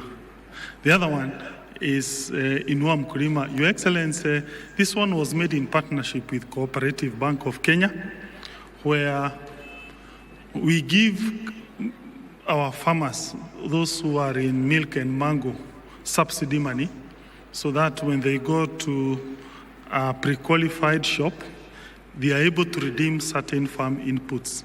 For example, animal feeds, even foodstuff. So it is a technology that is mobile-based. So when you go to a certain shop, this is the card we give them. So you give it, if you are a member of that program, your money will be deducted, which has been preloaded in that e-wallet. That supports milk and mango value chains in Murang'a. The other one is a file management portal. This is our own internal system in the county government. We have another one for hospitals. We are able to now know how many patients are visiting our health facilities at any given time. We have about 150 facilities. So, for instance, now you can see we have 6,487 patients now. In the middle part, that is the diseases that have taken them there.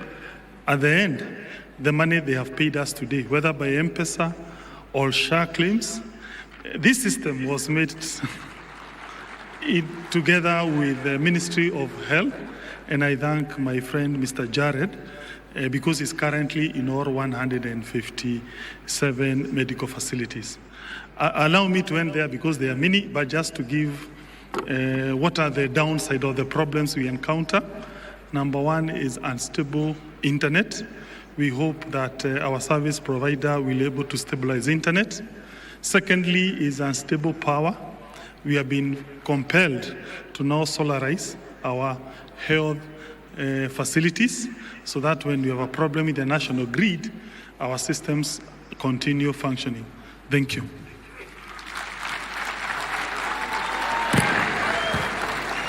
Another round for applause to Irungu Kangata. It's now my pleasure to invite Right Honorable Speaker of the Senate, Amason Jeffa Kingi, to come and make his remarks and address us. Karibu sana Bwana Speaker.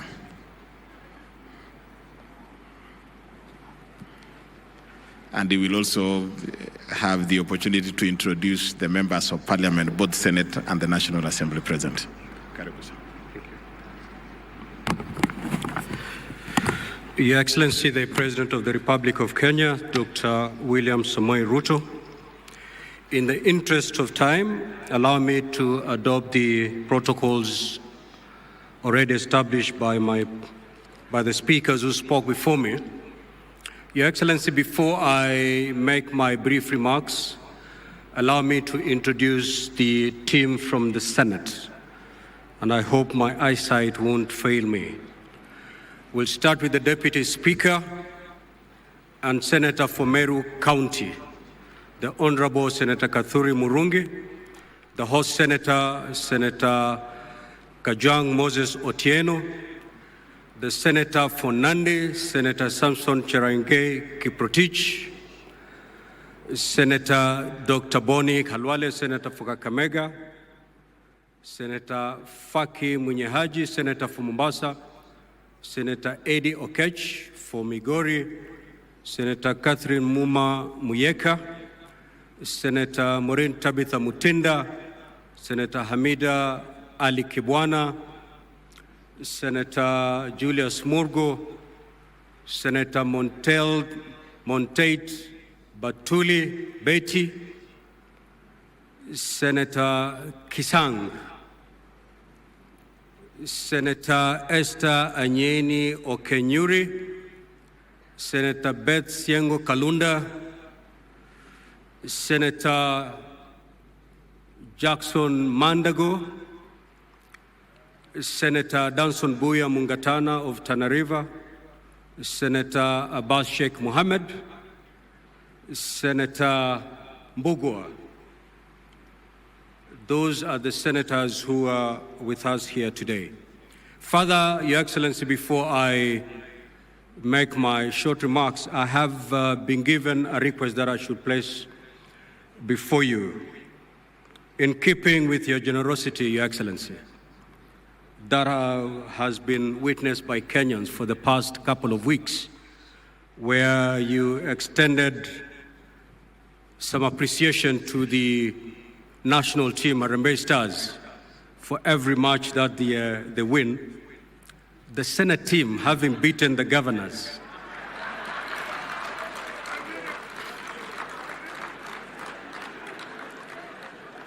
they are wishing to be considered in that appreciation token. The team comprises of 16 members. If that is agreeable, Your Excellency, I may pass by the State Lodge to collect 16 million for the team. And I know it's possible. Thank you, Your Excellency. Distinguished participants, I join you with pride today as a firm believer in our country's most transformative governance shift since independence. That is devolution. We gather here to mark 14 years since the birth of devolved governance, a constitutional promise to bring government closer to the people and to ensure equitable development and to reverse decades of marginalization. As partners in the devolution space, our gathering here today and this entire week is not a matter of routine, but a national obligation. For devolution is about every lives of our people. The theme of the conference, that is for the people, for prosperity, devolution as a catalyst for equity, inclusion, and social justice, is not just a slogan. It is a call to action and resonates with the realities of our time. It reminds us that devolution is not about systems or structures. It is about people. It is about the mother in Turkana who now accesses maternal health care at a local health facility. It is about the youth of Homa Bay County accessing vocational training. It is about the farmer in Embu receiving extension services without having to travel to Nairobi. The sub-theme, re-engineering county governments to accelerate development and bridge the socio-economic divide, demands that we go beyond the ordinary. It demands that we make counties leaner, smarter, responsive, and people-centered.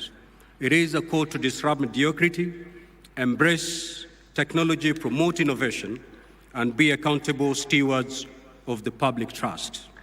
Your Excellency, we promulgated the Constitution of Kenya in 2010 and operationalized it in 2013.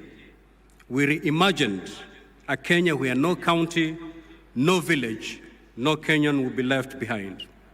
We moved away from a centralized, top-down approach that had for decades marginalized communities and deepened inequalities.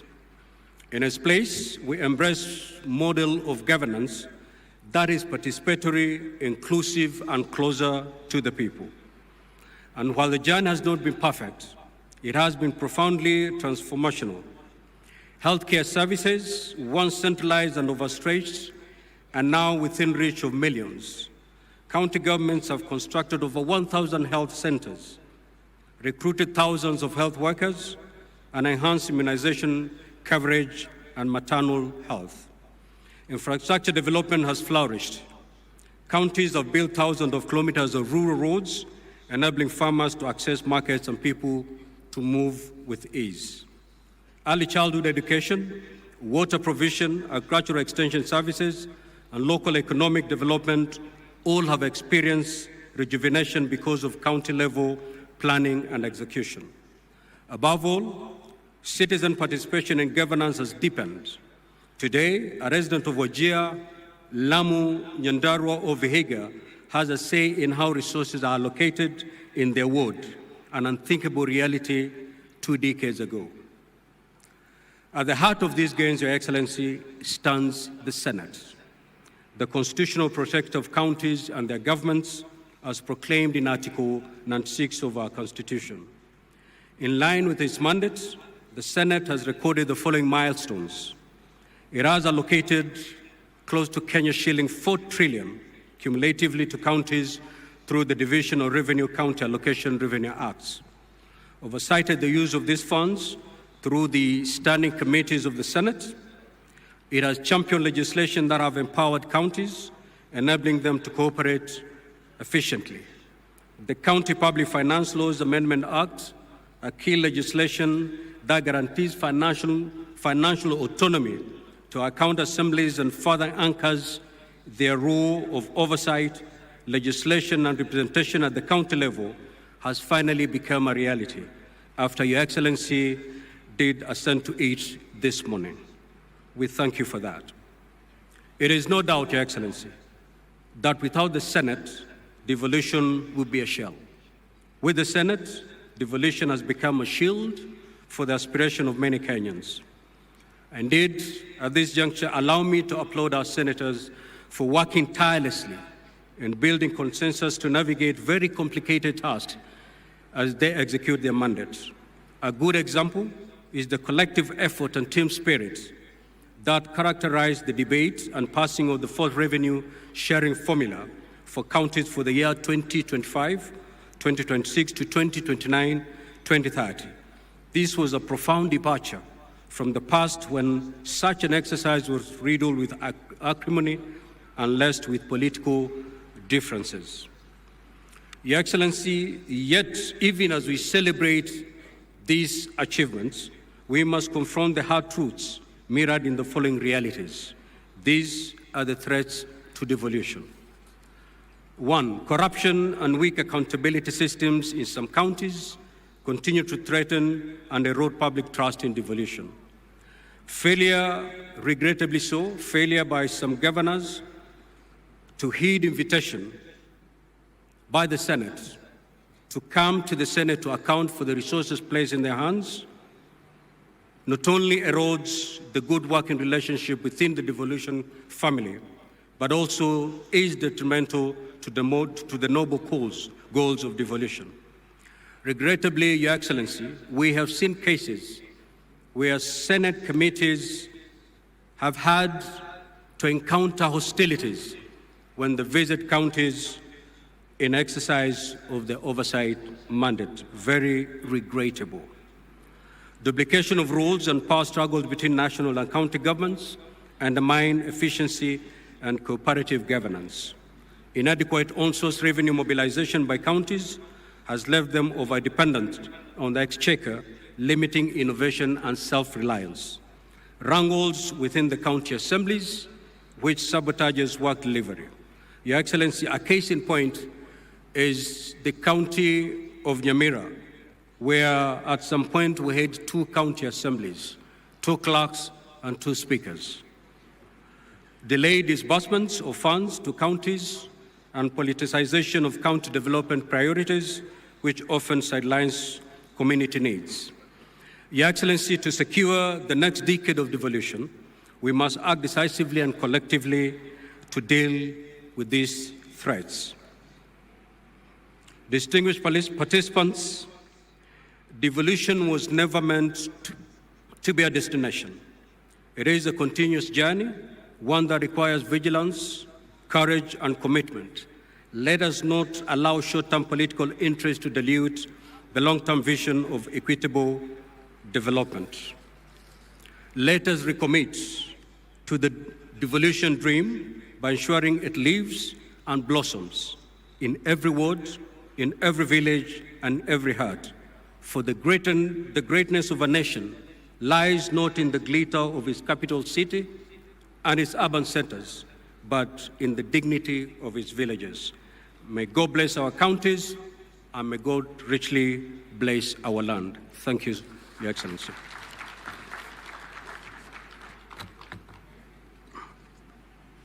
Tumpigie makofi Bwana Speaker.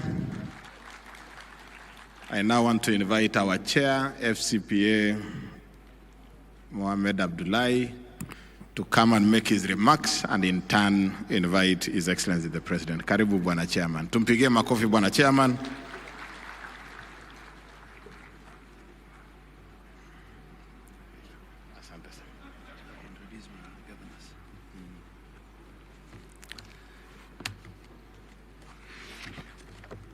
Thank you very much, Your Whip.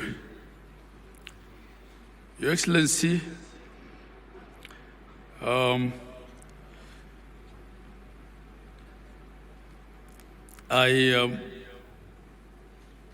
will ride on the protocols already observed before me, but I just want to, before my speech, ask the deputy governors, because I think other groups have been asked to, have been appreciated, to also stand so that we know the deputy governors who are here. We can appreciate you in totality, deputy governors. Thank you very much. Please, let's appreciate our deputy governors who are here. Your Excellency, when my sister was here, Gladys Wanga, host governor, I think because of the small element of stage fright that we all have and the fact that we're putting her under pressure to save on time, she forgot to introduce her deputy governor. I think he also didn't stand up when the other leaders stood up. So on her behalf, I apologize and recognize and appreciate the deputy governor of Homa Bay County, Oyugi Magwaga. Your Excellency, I also want to appreciate the presence of our CS Opio Wandai. CS, you can just stand up. Now, with that, Your Excellency, because not all governors will have an opportunity to come and stand up here, I'll be the last one speaking before I invite you. I want to ask all the governors to stand up. Excellency governors, host governor, Gladys Wanga was here, she stood and spoke. My vice chair was also here, Dr. Mutahi Kahiga. Our whip was our MC here, Steve Sang. Then we have my immediate former boss. She's Chair Emeritus, Governor of Kirinyaga and Waiguru.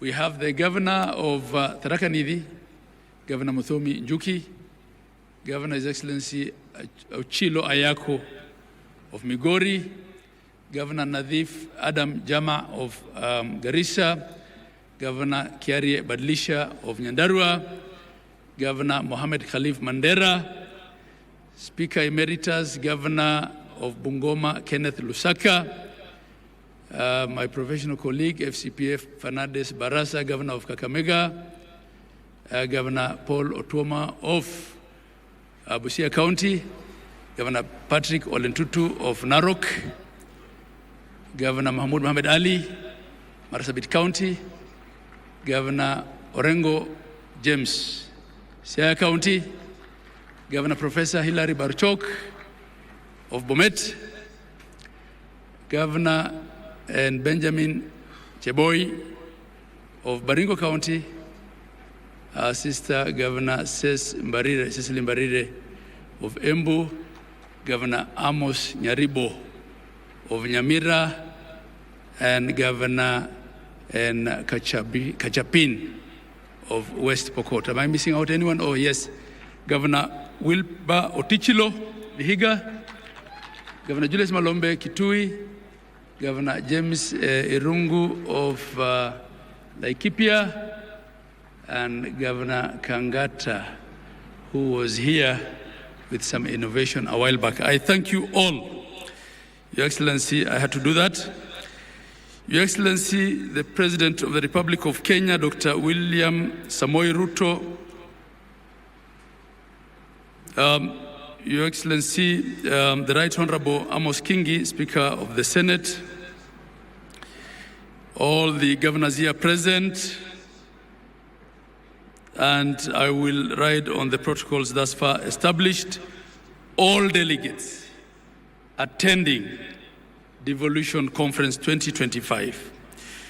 On behalf of the Council of Governors, I take this opportunity to welcome His Excellency the President, the Honorable Dr. William Samoei Ruto, and all our distinguished guests and delegates to the 9th Devolution Conference and the 2nd Biennial Devolution Conference. As they say here in Homa Bay County, Warwako Uduto. You're all welcome. This year, our discussions will focus on 3 key themes of equity, inclusion, and social justice. Your Excellency, in the recent past, our country has witnessed citizen protests triggered by, among others, the finance bill, youth unemployment issues, and governance concerns. The continent and the world watched as our young people, popularly known as the Gen Zs, marched in major streets across the country, demanding for their voices to be heard. It's sad, of course, also that they were politically infiltrated. Indeed, the theme of the conference, for the people, for prosperity, for the people, for prosperity, devolution as a catalyst for equity, inclusion, and social justice, is meant to spur deep conversations on how the devolved governments can position themselves as the implementers and champions of these 3 democratic tenets of inclusion, equity, and social justice. This year, as we host the conference, it's a conference with a difference, the addition of side events that will be hosted by a myriad of partners, including government agencies, civil society organizations, the private sector, and development partners, will bring as many voices as possible to the conversation. I invite all the delegates to carefully peruse the program and purpose to attend the side events, which will run each single day of the conference. I'd like to sincerely thank the team that led to the preparations of this year's conference, all the members of the esteemed steering committee, which traditionally, Your Excellency, is chaired by the Vice Chair of the Council. This year it was chaired by Dr. Mutahi Kahiga, my Vice. I'd also like to acknowledge the Planning Committee led by the CEO of Council. They go through sleepless nights to deliver a conference to 12,000 delegates. Asanteni sana. I'd also like to recognize the presence of our international delegates this year. We have guests joining us from different parts of the world. You saw also they were represented on top here by the Jospong Group of Ghana, who are displaying waste management. In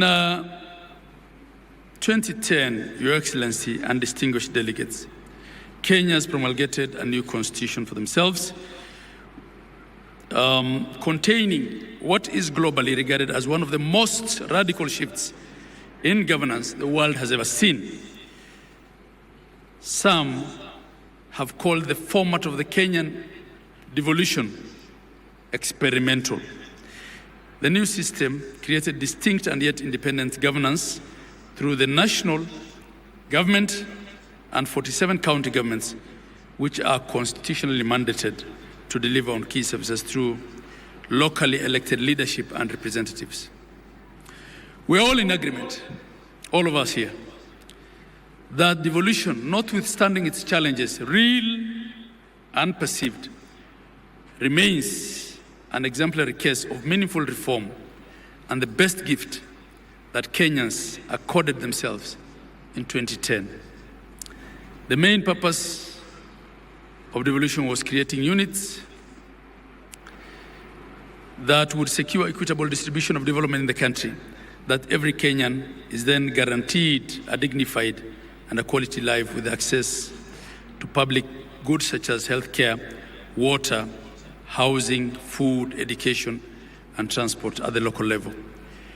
Creation of administrative units beyond the county governments in wards, villages, and planning committees is further meant to ensure that the communities are heard and that the citizens' needs are met no matter where they are in Kenya. Article 174 of our Constitution captures this very succinctly by laying out the objects and the purpose of devolution. And there are 9 of them, and they include, among others, to promote democratic and accountable exercise of power, to foster national unity and recognize diversity. I'll not read all of them, but you can refer to Article 174. And in fact, in that article, Your Excellency, it's only one, really, and the objects that explicitly refers to economic development under F, which says social and economic development and the provision of proximate, easily accessible services throughout Kenya. So through devolution, we were dealing with development, but we're also dealing with equity and social justice that is uniform across Kenya. From the above, ladies and gentlemen, the architecture of the Constitution anticipated that devolution would not only be concerned with economic development, but it will also foster national unity, democratic and political inclusion, and facilitate the decentralization of power, responsibilities, and resources, all aimed at bringing decision-making and services closer to the people. The establishment of the devolved governments was thus our ambitious way as a country of reversing centralization as a basis of both political and economic development. It is both an economic imperative. Devolution is an economic imperative, but I believe it was also a political settlement. Devolution is indeed the truest and the most progressive definition of bottom-up social, economic, and political transformation. 12 years ago, Your Excellency, under the first election, under the new constitutional dispensation of 2010, we set up the first cycle of county governments. We ushered in 47 new county governments. And these governments, unlike the former local authorities, were created through the statutes. They had constitutional protection. They were established in line with the Constitution, and they enjoy both institutional and financial safeguards directly from the supreme law of the land. The fourth schedule further splits the functions between the national and the counties. Your Excellency, we've come a long way. At the Council of Governors, we appreciate that in 2014, on the 16th of December, you unbundled through a Gazette notice a lot more functions and component of functions.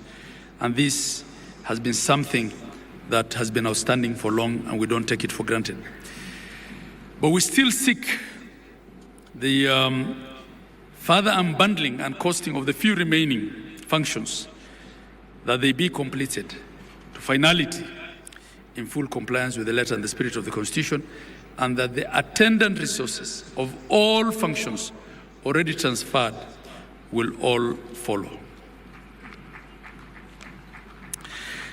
As I make this speech, Your Excellency, I'm a second-term governor, having served in the first cohort of the first phase of county governments between 2013 and 17. In my view, devolution, again I say, has come a long way. The journey has not been easy. We've had policy, legal, and administrative challenges that have threatened the very foundation of devolution.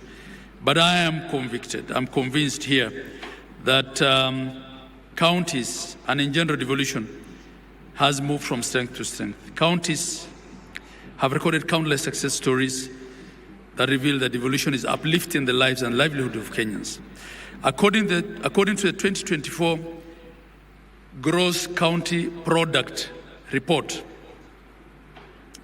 which was released by the Kenya National Bureau of Statistics, KMBS, county governments are making significant and transformative contribution to the national economic performance. Essential investments be it in financial, material, and technical, is being made towards the devolved sectors, and this is contributing substantially to the national growth and development. I'll just give a few, very few examples. Data from the period that devolution existed shows, say, in the provision of healthcare, which is one of the most important services that any county government must deliver, between 2014 and 2025, Kenya has recorded notable improvements in key maternal and reproductive health indicators. The proportion of women with at least 4 antenatal care visits has risen from 58% to 66%, and skilled birth deliveries has increased from 61% to 82%, reflecting the expanded access to skilled birth attendants as a result of devolution. At the onset of devolution in 2013, Your Excellency, there were 8,466 health centers and dispensaries across the country. And these, I'm only referring to public health centers and dispensaries. Robust and intentional health investment by county governments in collaboration with the national government and private sector has resulted in increasing these to 14,700 operational health facilities across Kenya. Public facilities account now for over 45% of all health facilities in the country, with the rest being faith-based and private. The majority of these public facilities are level 2 and 3, while level 4, 5, and 6 account for about 7% of all public facilities. When you look at the head count of healthcare workers, Your Excellency, we only had 874 medical doctors in district hospitals before devolution. We also had 6,620 nurses. Today, this has expanded to 4,651 medical doctors in public facilities in counties. We also have 34,000, up from 6,000, 34,220 nurses in county facilities, 7,877 clinical officers, 4,686 lab technicians, 1,942 nutritionists, among other healthcare workers. This clearly represents a more than fourfold growth in human resources. At the community level, partnering with the national government, we now have 107,831 community health workers. And Your Excellency, you can give examples in agriculture, where we now have 6.5 million farmers registered, as opposed to 541,000 in 2016. We can give examples in ECD, where we now have from nearly zero staff in payroll of ECD teachers in counties to over 30,000 ECD teachers across the 47 counties, and 48,700 ECD centers. There are many. But in the interest of time, I will just highlight the key. Distinguished delegates, ladies and gentlemen, the story of devolution is dotted with many successes, and we can speak to it in every single county. Every single county has a story to tell, but I'll end it there. That notwithstanding, Your Excellency, there are numerous challenges. Challenges abound. The debate on functional integrity of the two levels of government, the quantum of resources allocated to devolution, delays of disbursements and releases of funds, and administrative action that leads to clawback. Policy, laws, especially subsidiary instruments that predate the 2024 Constitution that are not then compliant with devolution still remain a challenge. And Your Excellency, I will note that in spite of the month-on-month delays of disbursements of funds, for the 3 years that you've been in charge, 2 out of those 3, at least the last shilling, was released to the CRF, the County Revenue Funds account, by midnight, the 30th of June of that fiscal year. And we don't take that for granted. It was not always the case, Your Excellency. So in line with the conference theme, county governments must also ensure that resources are distributed equitably, even within the counties, that services are available and accessible to the most vulnerable populations that are marginalized, minority groups, and that there is meaningful participation in decision making. It's time for action, not for talk. As leaders who are gathered here, we've been called upon to serve. Let's heed this call with integrity, humility, and selflessness. Our Constitution expects us all here that we'll conduct our affairs in the fullness of good governance practices, in respect of human rights, and in social justice, while ensuring that there is equity and inclusion at all levels. On the overall, Your Excellency, and I'm winding up, devolution has been and it will continue to remain a journey. It's not an event, it's a process. I can say as stakeholders we have done well, we can all do better, and that's why we're here with all the stakeholders and partners. We are ready to listen to what interventions we can apply to make devolved governance even better and stronger. As I conclude, let me take this opportunity to appreciate all our stakeholders who have supported this conference. I convey our heartfelt appreciation of the national government through the presidency, the Senate, and all the 47 county governments for their support and participation. A special thanks to our platinum sponsors and partners, the Kenya Commercial Bank, Safaricom PLC, and the Jospong Group of companies. Those were our 3 platinum partners this year. To all our other partners, this could not have happened without you. Devolution has brought 12,000 delegates at DEFCON 2025 to Homa Bay County. This could not have been done without our partners. We appreciate and value all of you. Your support has made this event a reality and a big success. We cannot thank you enough. Continue to work with us as we keep the devolution fire blazing. I wish you all fruitful discussions in the coming days of the conference. It is now my duty and pleasure to invite His Excellency, the President of the Republic of Kenya, the Honorable Dr. William Samoei Ruto, to come and address us and officially open Devolution Conference 2025 for us. Thank you, and God bless you all. Thank you very much, Your Excellency.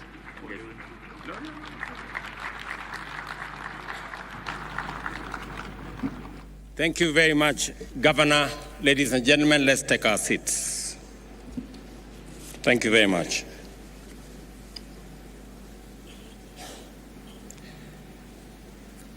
Your Excellencies, honorable members, distinguished ladies and gentlemen, good afternoon.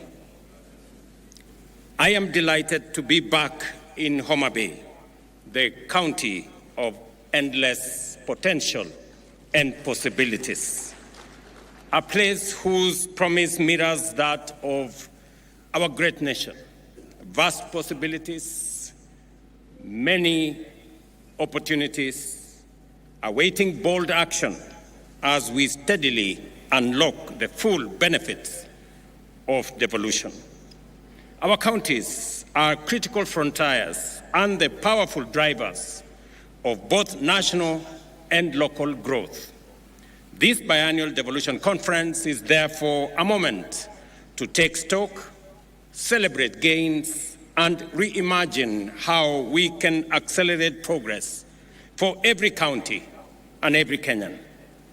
The theme of this year's conference speaks directly to our national vision, a Kenya where every citizen, regardless of region, gender, background, or status, has a fair and equal opportunity to thrive.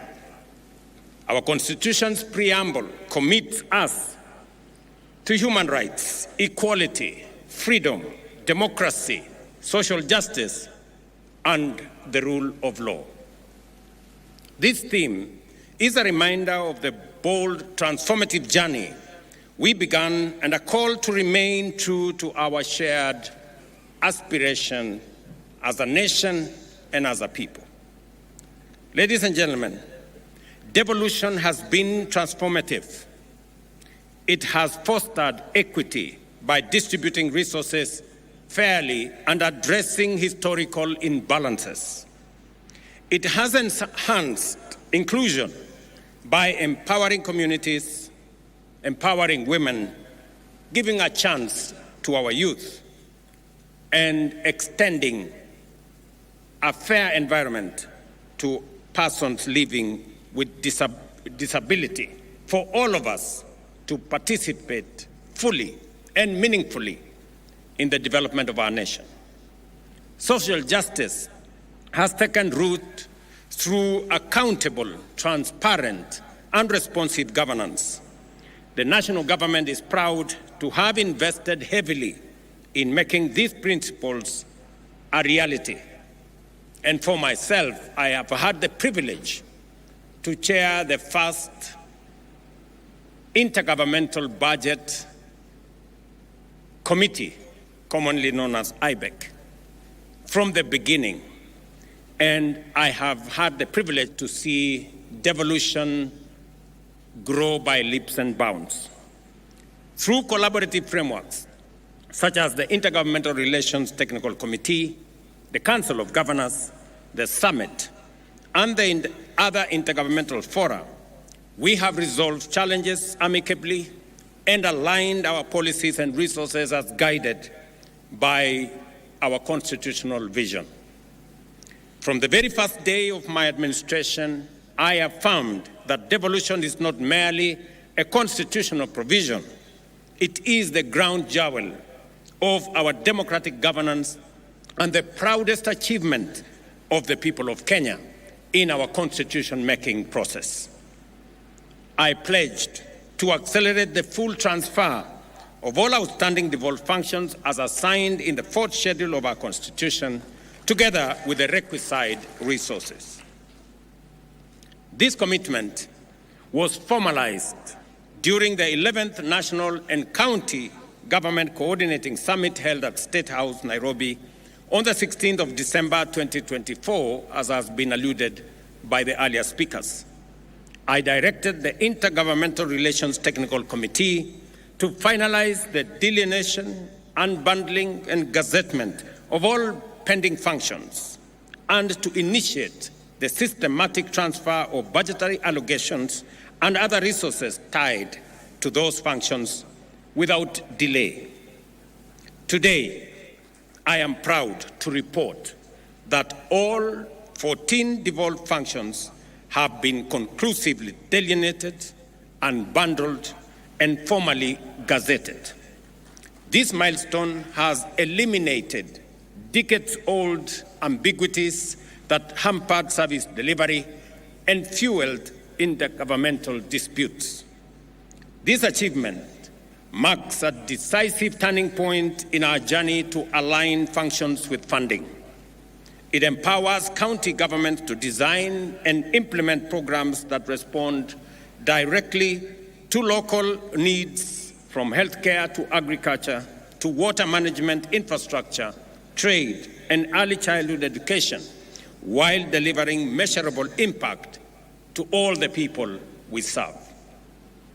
Further, to the gazettement of the unbundled and clarified functions by IGRTC on the 16th of December 2024 and the advanced process of resource identification, I am pleased again to announce that we have gazetted immovable assets, that is land and buildings, to transfer ownership to the counties through Gazette Notice number 11164 of yesterday, 12th August 2025, a process that has eluded us for the last 12 years.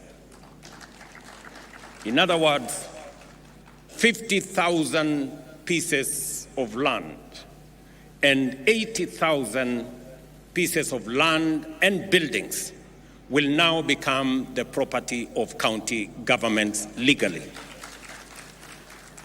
This morning, in a further demonstration of our commitment to devolution, I signed into law two landmark pieces of legislation: the County Public Finance Law Amendment Bill of 2023 and the County Allocation of Revenue Bill 2025. These laws cement the place and the principle of horizontal revenue sharing among counties and consolidate the place of county assemblies while clearly defining the respective responsibilities of both county and national governments. Let me say this, that I had the honor in Homa Bay to finally guarantee by law the independence of our county assemblies. This is a commitment that I made. This is an engagement that I did with the county speakers and county assemblies, and it was a merited request and a merited ask that the same way we have independence of the legislature at the national level, we must also have independence of the legislature at the county level.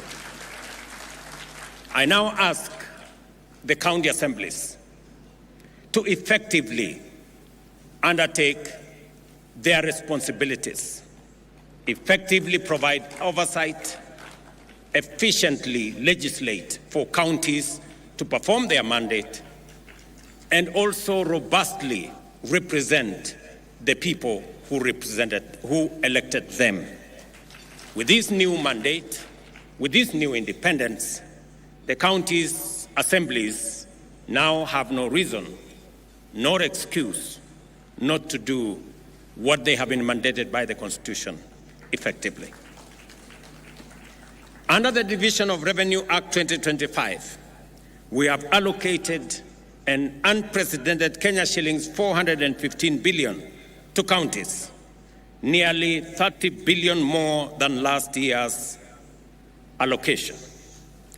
The County Allocation of Revenue Act 2025 distributes this equitable share among the 47 counties in strict adherence to the revenue sharing formula set out in Article 217 of our Constitution.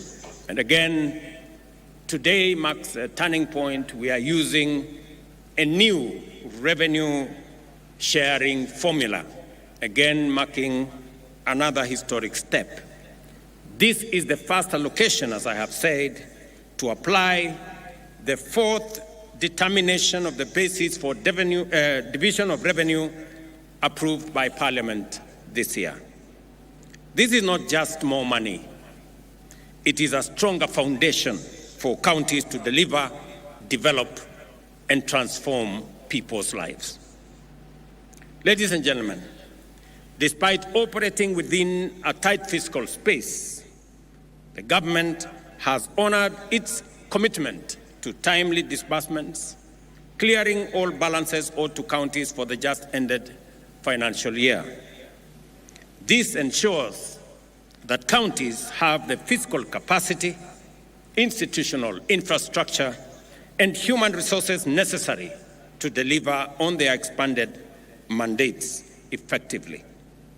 again to report that yesterday, the 12th, the National Treasury released resources for July this year as part of the commitment that we had made to our counties. In just 12 years since the birth of devolution, we have transferred a total of 4 trillion Kenya shillings to counties.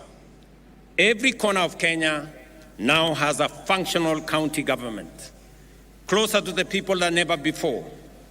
The results are evident. New tarmac roads in once forgotten villages, maternity wings in rural hospitals, and innovative agricultural programs changing lives at the grassroots.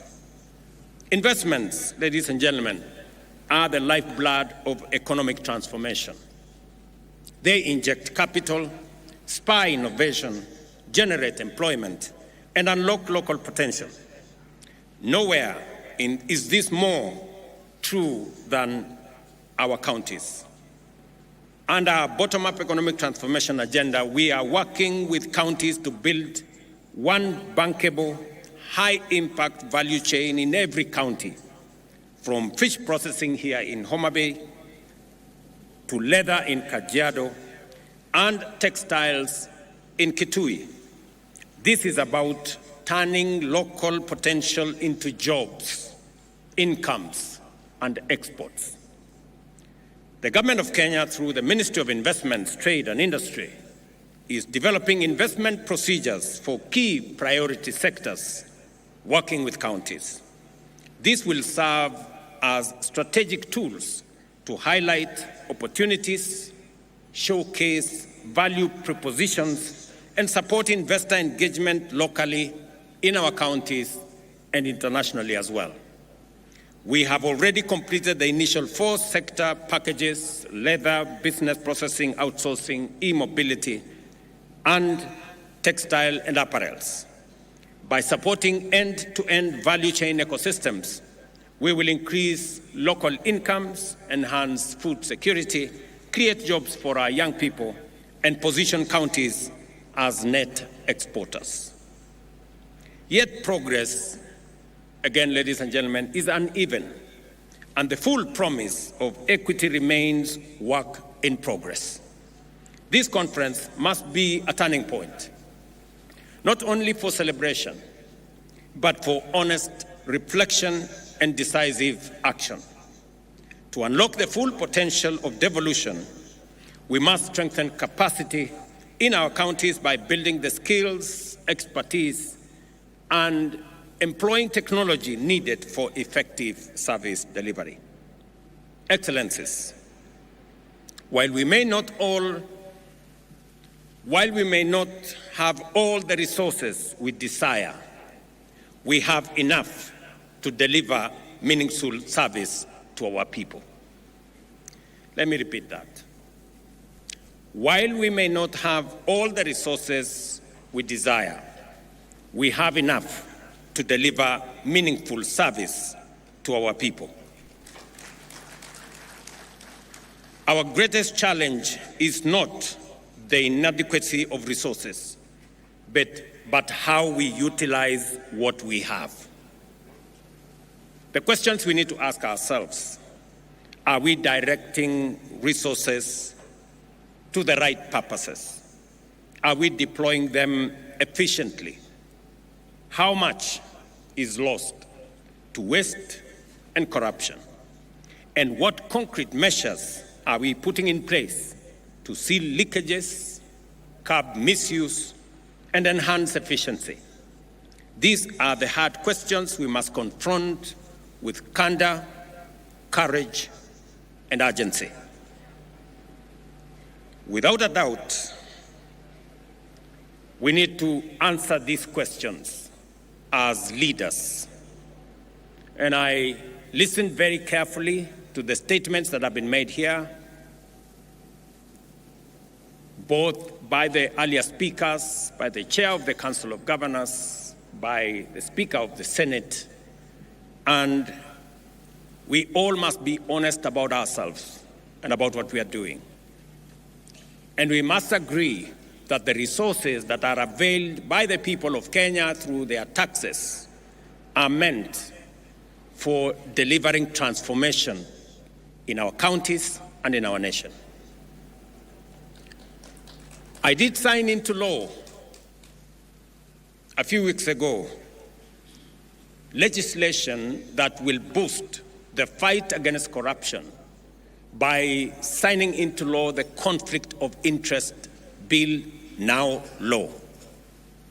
I do expect that agencies charged with making sure that there is accountability at all levels of government take up their role as efficiently, as effectively, with accountability as the law and the Constitution mandates them. The EACC must take up their role. I have made it absolutely clear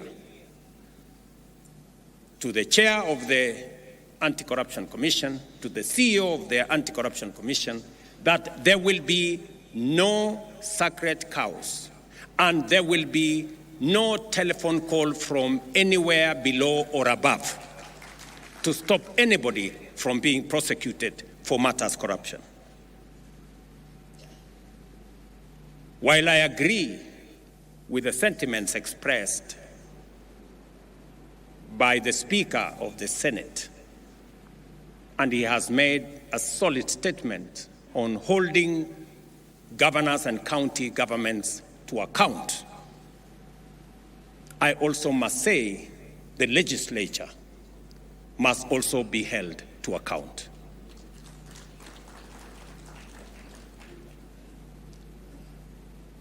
Because there is something going on in our legislature that we must call out. There is money being demanded from the executive, from governors, from ministers, from people in the executive, especially those who go for accountability before our houses of parliament. Mr. Speaker, it cannot continue to be business as usual. It is not possible that committees of parliament demand to be bribed, demand to be paid for them to write reports or to look the other way for what is happening in either the national government or the county governments. All of us must act together.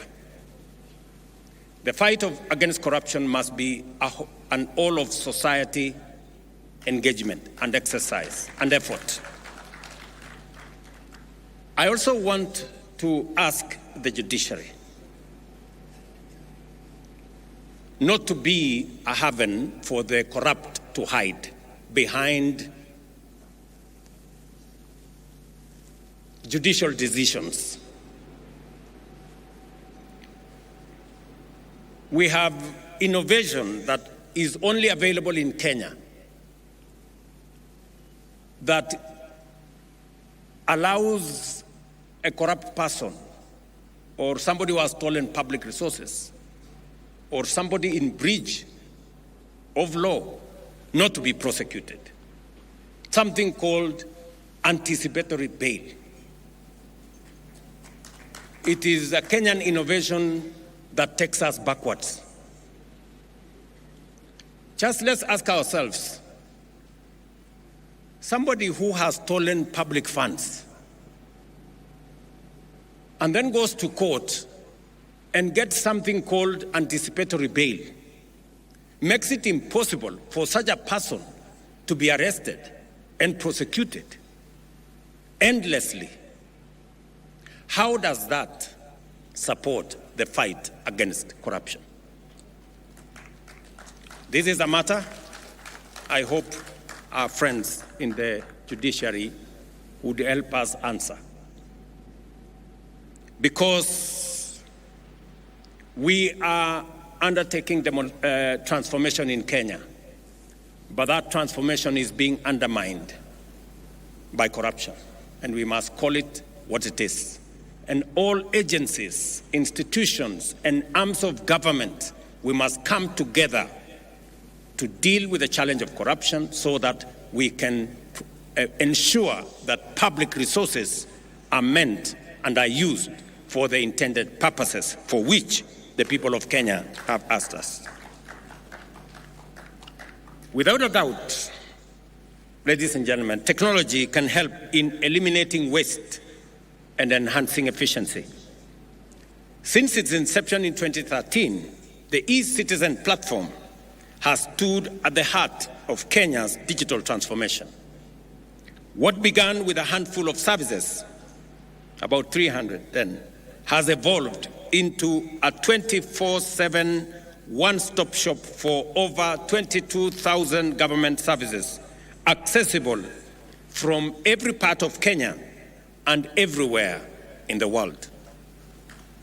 Today, more than 14 million Kenyans are registered on the e-Citizen platform, with 500,000 Kenyans logging in daily to access passports, driving licenses, business registration, land transactions, marriage certificates, police clearances, and much more. All without queues, intermediaries, brokers, or unnecessary bureaucracy. The results speak for themselves. Collections have surged more than 1,500%, from Kenya shillings 60 million to over 1 billion shillings collected by e-Citizen daily, translating to more than 500 billion annually. Ministries, departments, and agencies have seen revenue growth of up to 400%, supported by accurate projections and better planning. Equally, counties have integrated their digital portals with e-Citizen and have seen remarkable growth. Mombasa County, for example, revenues have rose from 1.6 billion to Kenya shillings 2.5 billion, a 61% growth. Kiambu County has seen revenue grow from 2 billion to 3.04 billion, a 52% growth. And Kajiado from 1.4 billion to 2 billion, a growth of 48%. Other counties, such as Bomet, Tharaka Nithi, Meru, Embu, have posted similar improvements. The platform has seen and has been an engine of economic opportunity, creating 600,000 jobs in ICT, support services, logistics, and other sectors, providing that digitization and proving that digitization is not just about convenience, but also about livelihoods. Most importantly, e-Citizen has been a powerful weapon against corruption. By eliminating cash handling and embedding full digital audit trails, we have reduced opportunities for bribery and made transactions traceable, fair, and secure. Citizens can now follow the process and the progress of their applications and payments online, confident that the process is impartial and transparent. I therefore urge all counties to collaborate, share best practices, and celebrate while accelerating the adoption of technology to boost efficiency, cut waste, and enhance revenue performance. Beyond technology, we must promote inter-county collaboration, share resources and expertise, and ensure accountability through transparency and rigorous oversight. Kenya's real economic strength lies at the grassroots in our counties. through the bottom-up economic transformation agenda, we are moving from raw material production to value addition, strengthening agro-processing, manufacturing linkages, and market access for SMEs and smallholder farmers. As we gather here in Homa Bay, I challenge every leader and citizen to renew our commitment to the spirit of devolution, invest in people-first policies and programs, ensure every shilling has impact, and bring government services closer to the people. Let me share two other things that I really wanted to say on this day, this very important day of devolution. I must congratulate county governments. I must congratulate our governors and the county assemblies for the partnership they have demonstrated in working with me in the transformation of our country. We have worked together because the Constitution dictates that we do. We have worked together on matters of health, from community health promoters, the people who engage with families, with homes every day, the greatest patriots that I know of. We have worked together with the counties, and I want to congratulate counties for sharing this resource so that we can bring health to be a reality and to be a right for all citizens, not a privilege for those who can afford. I am also happy that we have made tremendous progress in the delivery of our universal health coverage, working with counties. All the counties have signed into the program that will enable citizens access health at every facility in a way that doesn't exclude others. And as a result, we all know that more Kenyans are now in the bracket of SHA. 25.2 million Kenyans are already registered, many accessing service. I want to say in this devolution conference and ask my friends, the county governors, to help all of us and ensure that no facility charges citizens for a service already paid for by the government of Kenya. Let me state here that we have made provisions in the budget of 21 billion Kenya shillings to make sure that treatment, medicine at level 2, at our dispensaries, at our health centers, at our sub-county hospitals, all the way to level 4, outpatient facilities, outpatient treatment is paid for fully by the government of Kenya. And no facility, no dispensary, no health center or sub-county hospital should charge citizens who go to seek treatment because the government of Kenya will refund for the treatment, for the medicine given to citizens at that level. I am saying this because there are counties that are still charging citizens in health centers and dispensaries and level 4 for treatment when that treatment is already paid for by the government of Kenya. We should stop it. And I want to ask you, colleagues, to help the citizens of our nation, because, as I have said, we do not want to make health a privilege. We want to make it a right for all citizens.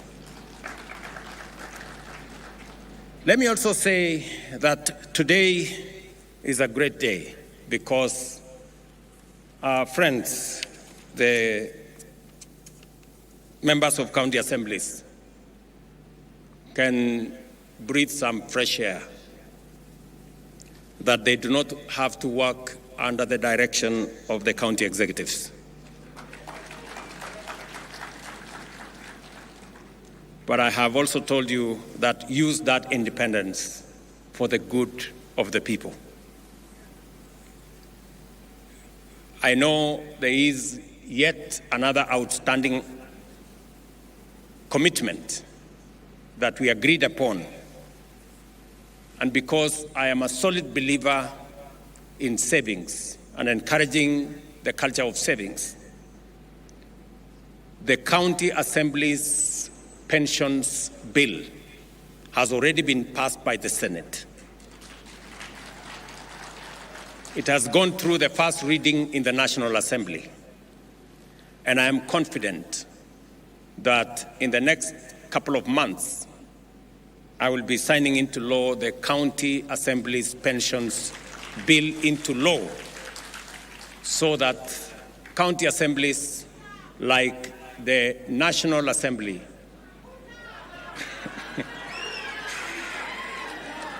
will also have pension, just like members of Parliament. This pension, we agreed, is going to be contributory, just the same way the one in Parliament is contributory, and it will assist us in making sure that we avoid old age poverty by people who have served in the public service. Today, again in Homa Bay, I announced another milestone, that through our housing levy and housing fund, we have rolled out affordable housing. We have rolled out construction of markets across Kenya. Today, we broke ground for the first ever hostel for student accommodation in Kenya. And here in Tom Mboya University, we will be building a hostel accommodation facility to host over 2,000 students, and we are rolling it across Kenya. We already have identified universities, Kenya medical training colleges, and TVET institutions to build student accommodation that will accommodate 170,000 students across Kenya as phase one, as we expand the program of housing in Kenya, not only to provide for social housing, affordable housing, student accommodation, our markets, and all the other infrastructure that we are building under that framework. Again, I want to celebrate that the same way we started the affordable housing here in Homa Bay, by coincidence again, we are starting student accommodation construction again here in Homa Bay. Again, here in Homa Bay, I have signed legislation for the first time in Homa Bay County into law, and we are slowly but surely making history in the Republic of Kenya. Ladies and gentlemen, allow me to conclude by congratulating Madam Gladys Wanga, Governor of Homa Bay County, for her exemplary leadership and hosting this conference. I also want to commend her for taking decisive action against the people who are running Rachuonyo facility, who we identified as one of the ones that were stealing our money. Thank you very much, Governor, for taking action swiftly. And I want to promise you that as you dismiss those people, we will look for them so that we can prosecute them, so that they can, we can hold them to account. And we are going to do it for all the other facilities that will try to steal from our resources meant for health. And finally, to this great school of Homa Bay, who have given us their grounds so that we can host this facility, I want to say thank you very much to this school. And as a small token of appreciation, the government of Kenya is going to provide 10 million shillings for the construction of the library, as I was informed by the governor. Thank you very much, Mwalimu, for allowing us to use these great grounds for this momentous event. For the people, for prosperity is not just a slogan. It is a call to action, to fairness, opportunity, and progress in every part of Kenya. Let history record that this generation, these leaders,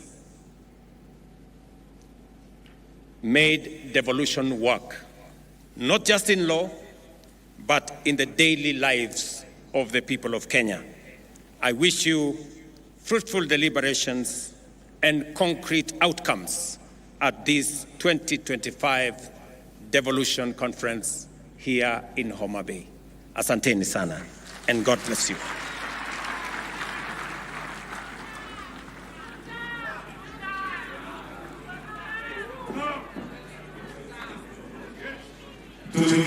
Tafadhali Mheshimiwa Rais, let us take our seats briefly, please. Kindly, we can just take our seats. We still have the launch of the Devolution Training Institute induction manual. And allow me, Your Excellency, to invite the COG Chair, the host governor, Vice Chair COG, the Speaker of the Senate, PS Devolution, COG Whip, CEO COG, and Ambassador Sebastian Groth to flank His Excellency as we now progress to the launch of the Devolution Training Institute induction manual. So the launch will be with the press of this buzzer.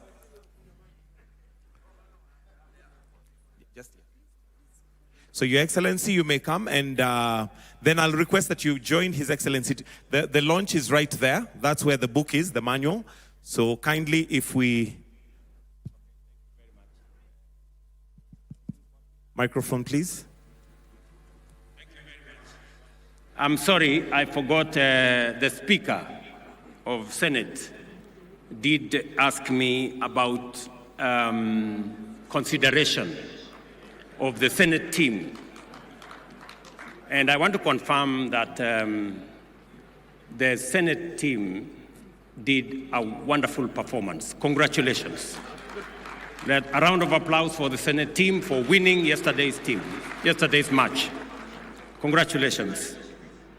And you merit, as the Speaker has said, you merit a reward for what you have done. There is only a small technical problem.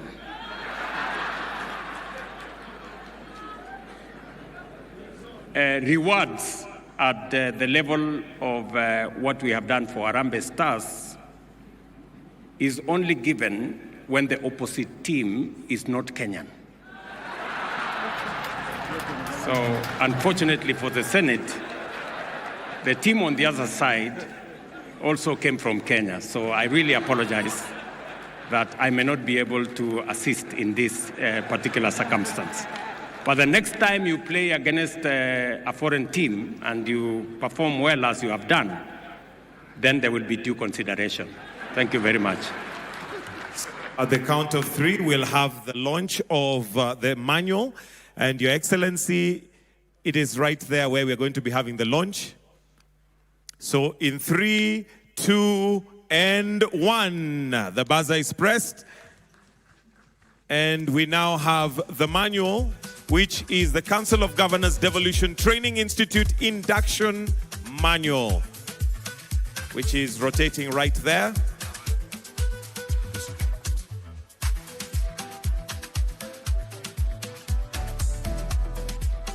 And then we'll have a presentation of the manual by His Excellency to those who have flanked him, so that you will see exactly what the manual entails. A round of applause for the COG for coming up with that manual, and each will receive a copy. And for optics, if we can.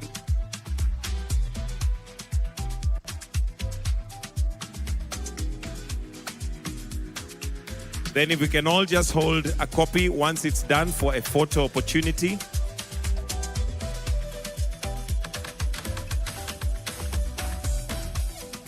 If we can all just hold a copy, one for His Excellency. May I request that we go to the center? Kindly, thank you.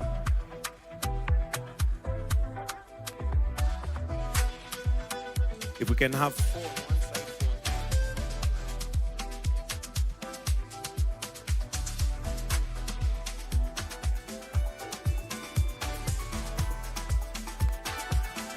All right, thank you.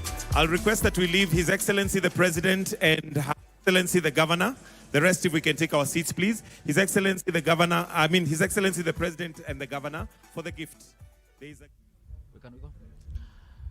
And that now that is President William Ruto alongside the leadership of the Council of Governors just leaving the podium, although the President is still standing there with the Governor of Homa Bay, that is the host Governor Gladys Wanga, and an exercise that is just following the launch of the Devolution Training Institute manual. Institute actually that will be undertaking training for students that are interested in devolution affairs. And that elaborate speech that just preceded the current exercise that we are seeing now, the elaborate speech by President William Ruto marked the official opening of Devolution Conference 2025 that is being held here in the county of Homa Bay, the county of endless potential as they call it. Let's hear from the President yet. National anthem, let's all be upstanding.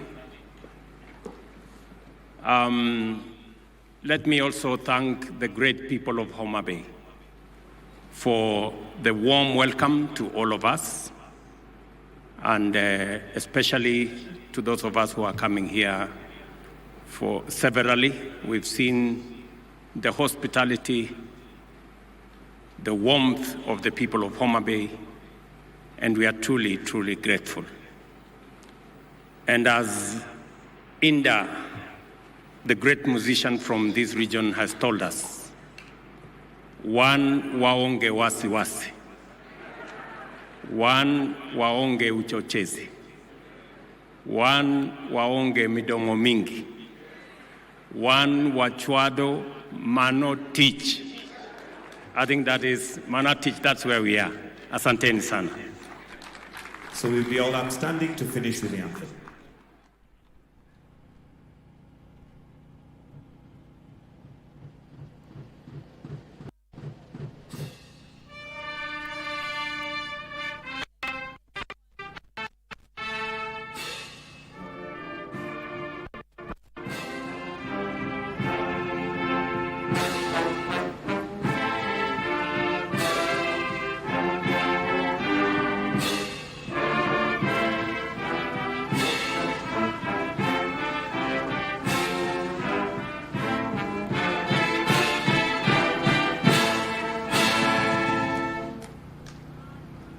We'll now progress to a photo session with the governors. Governors, if we can come outside. The photo session is on the outside.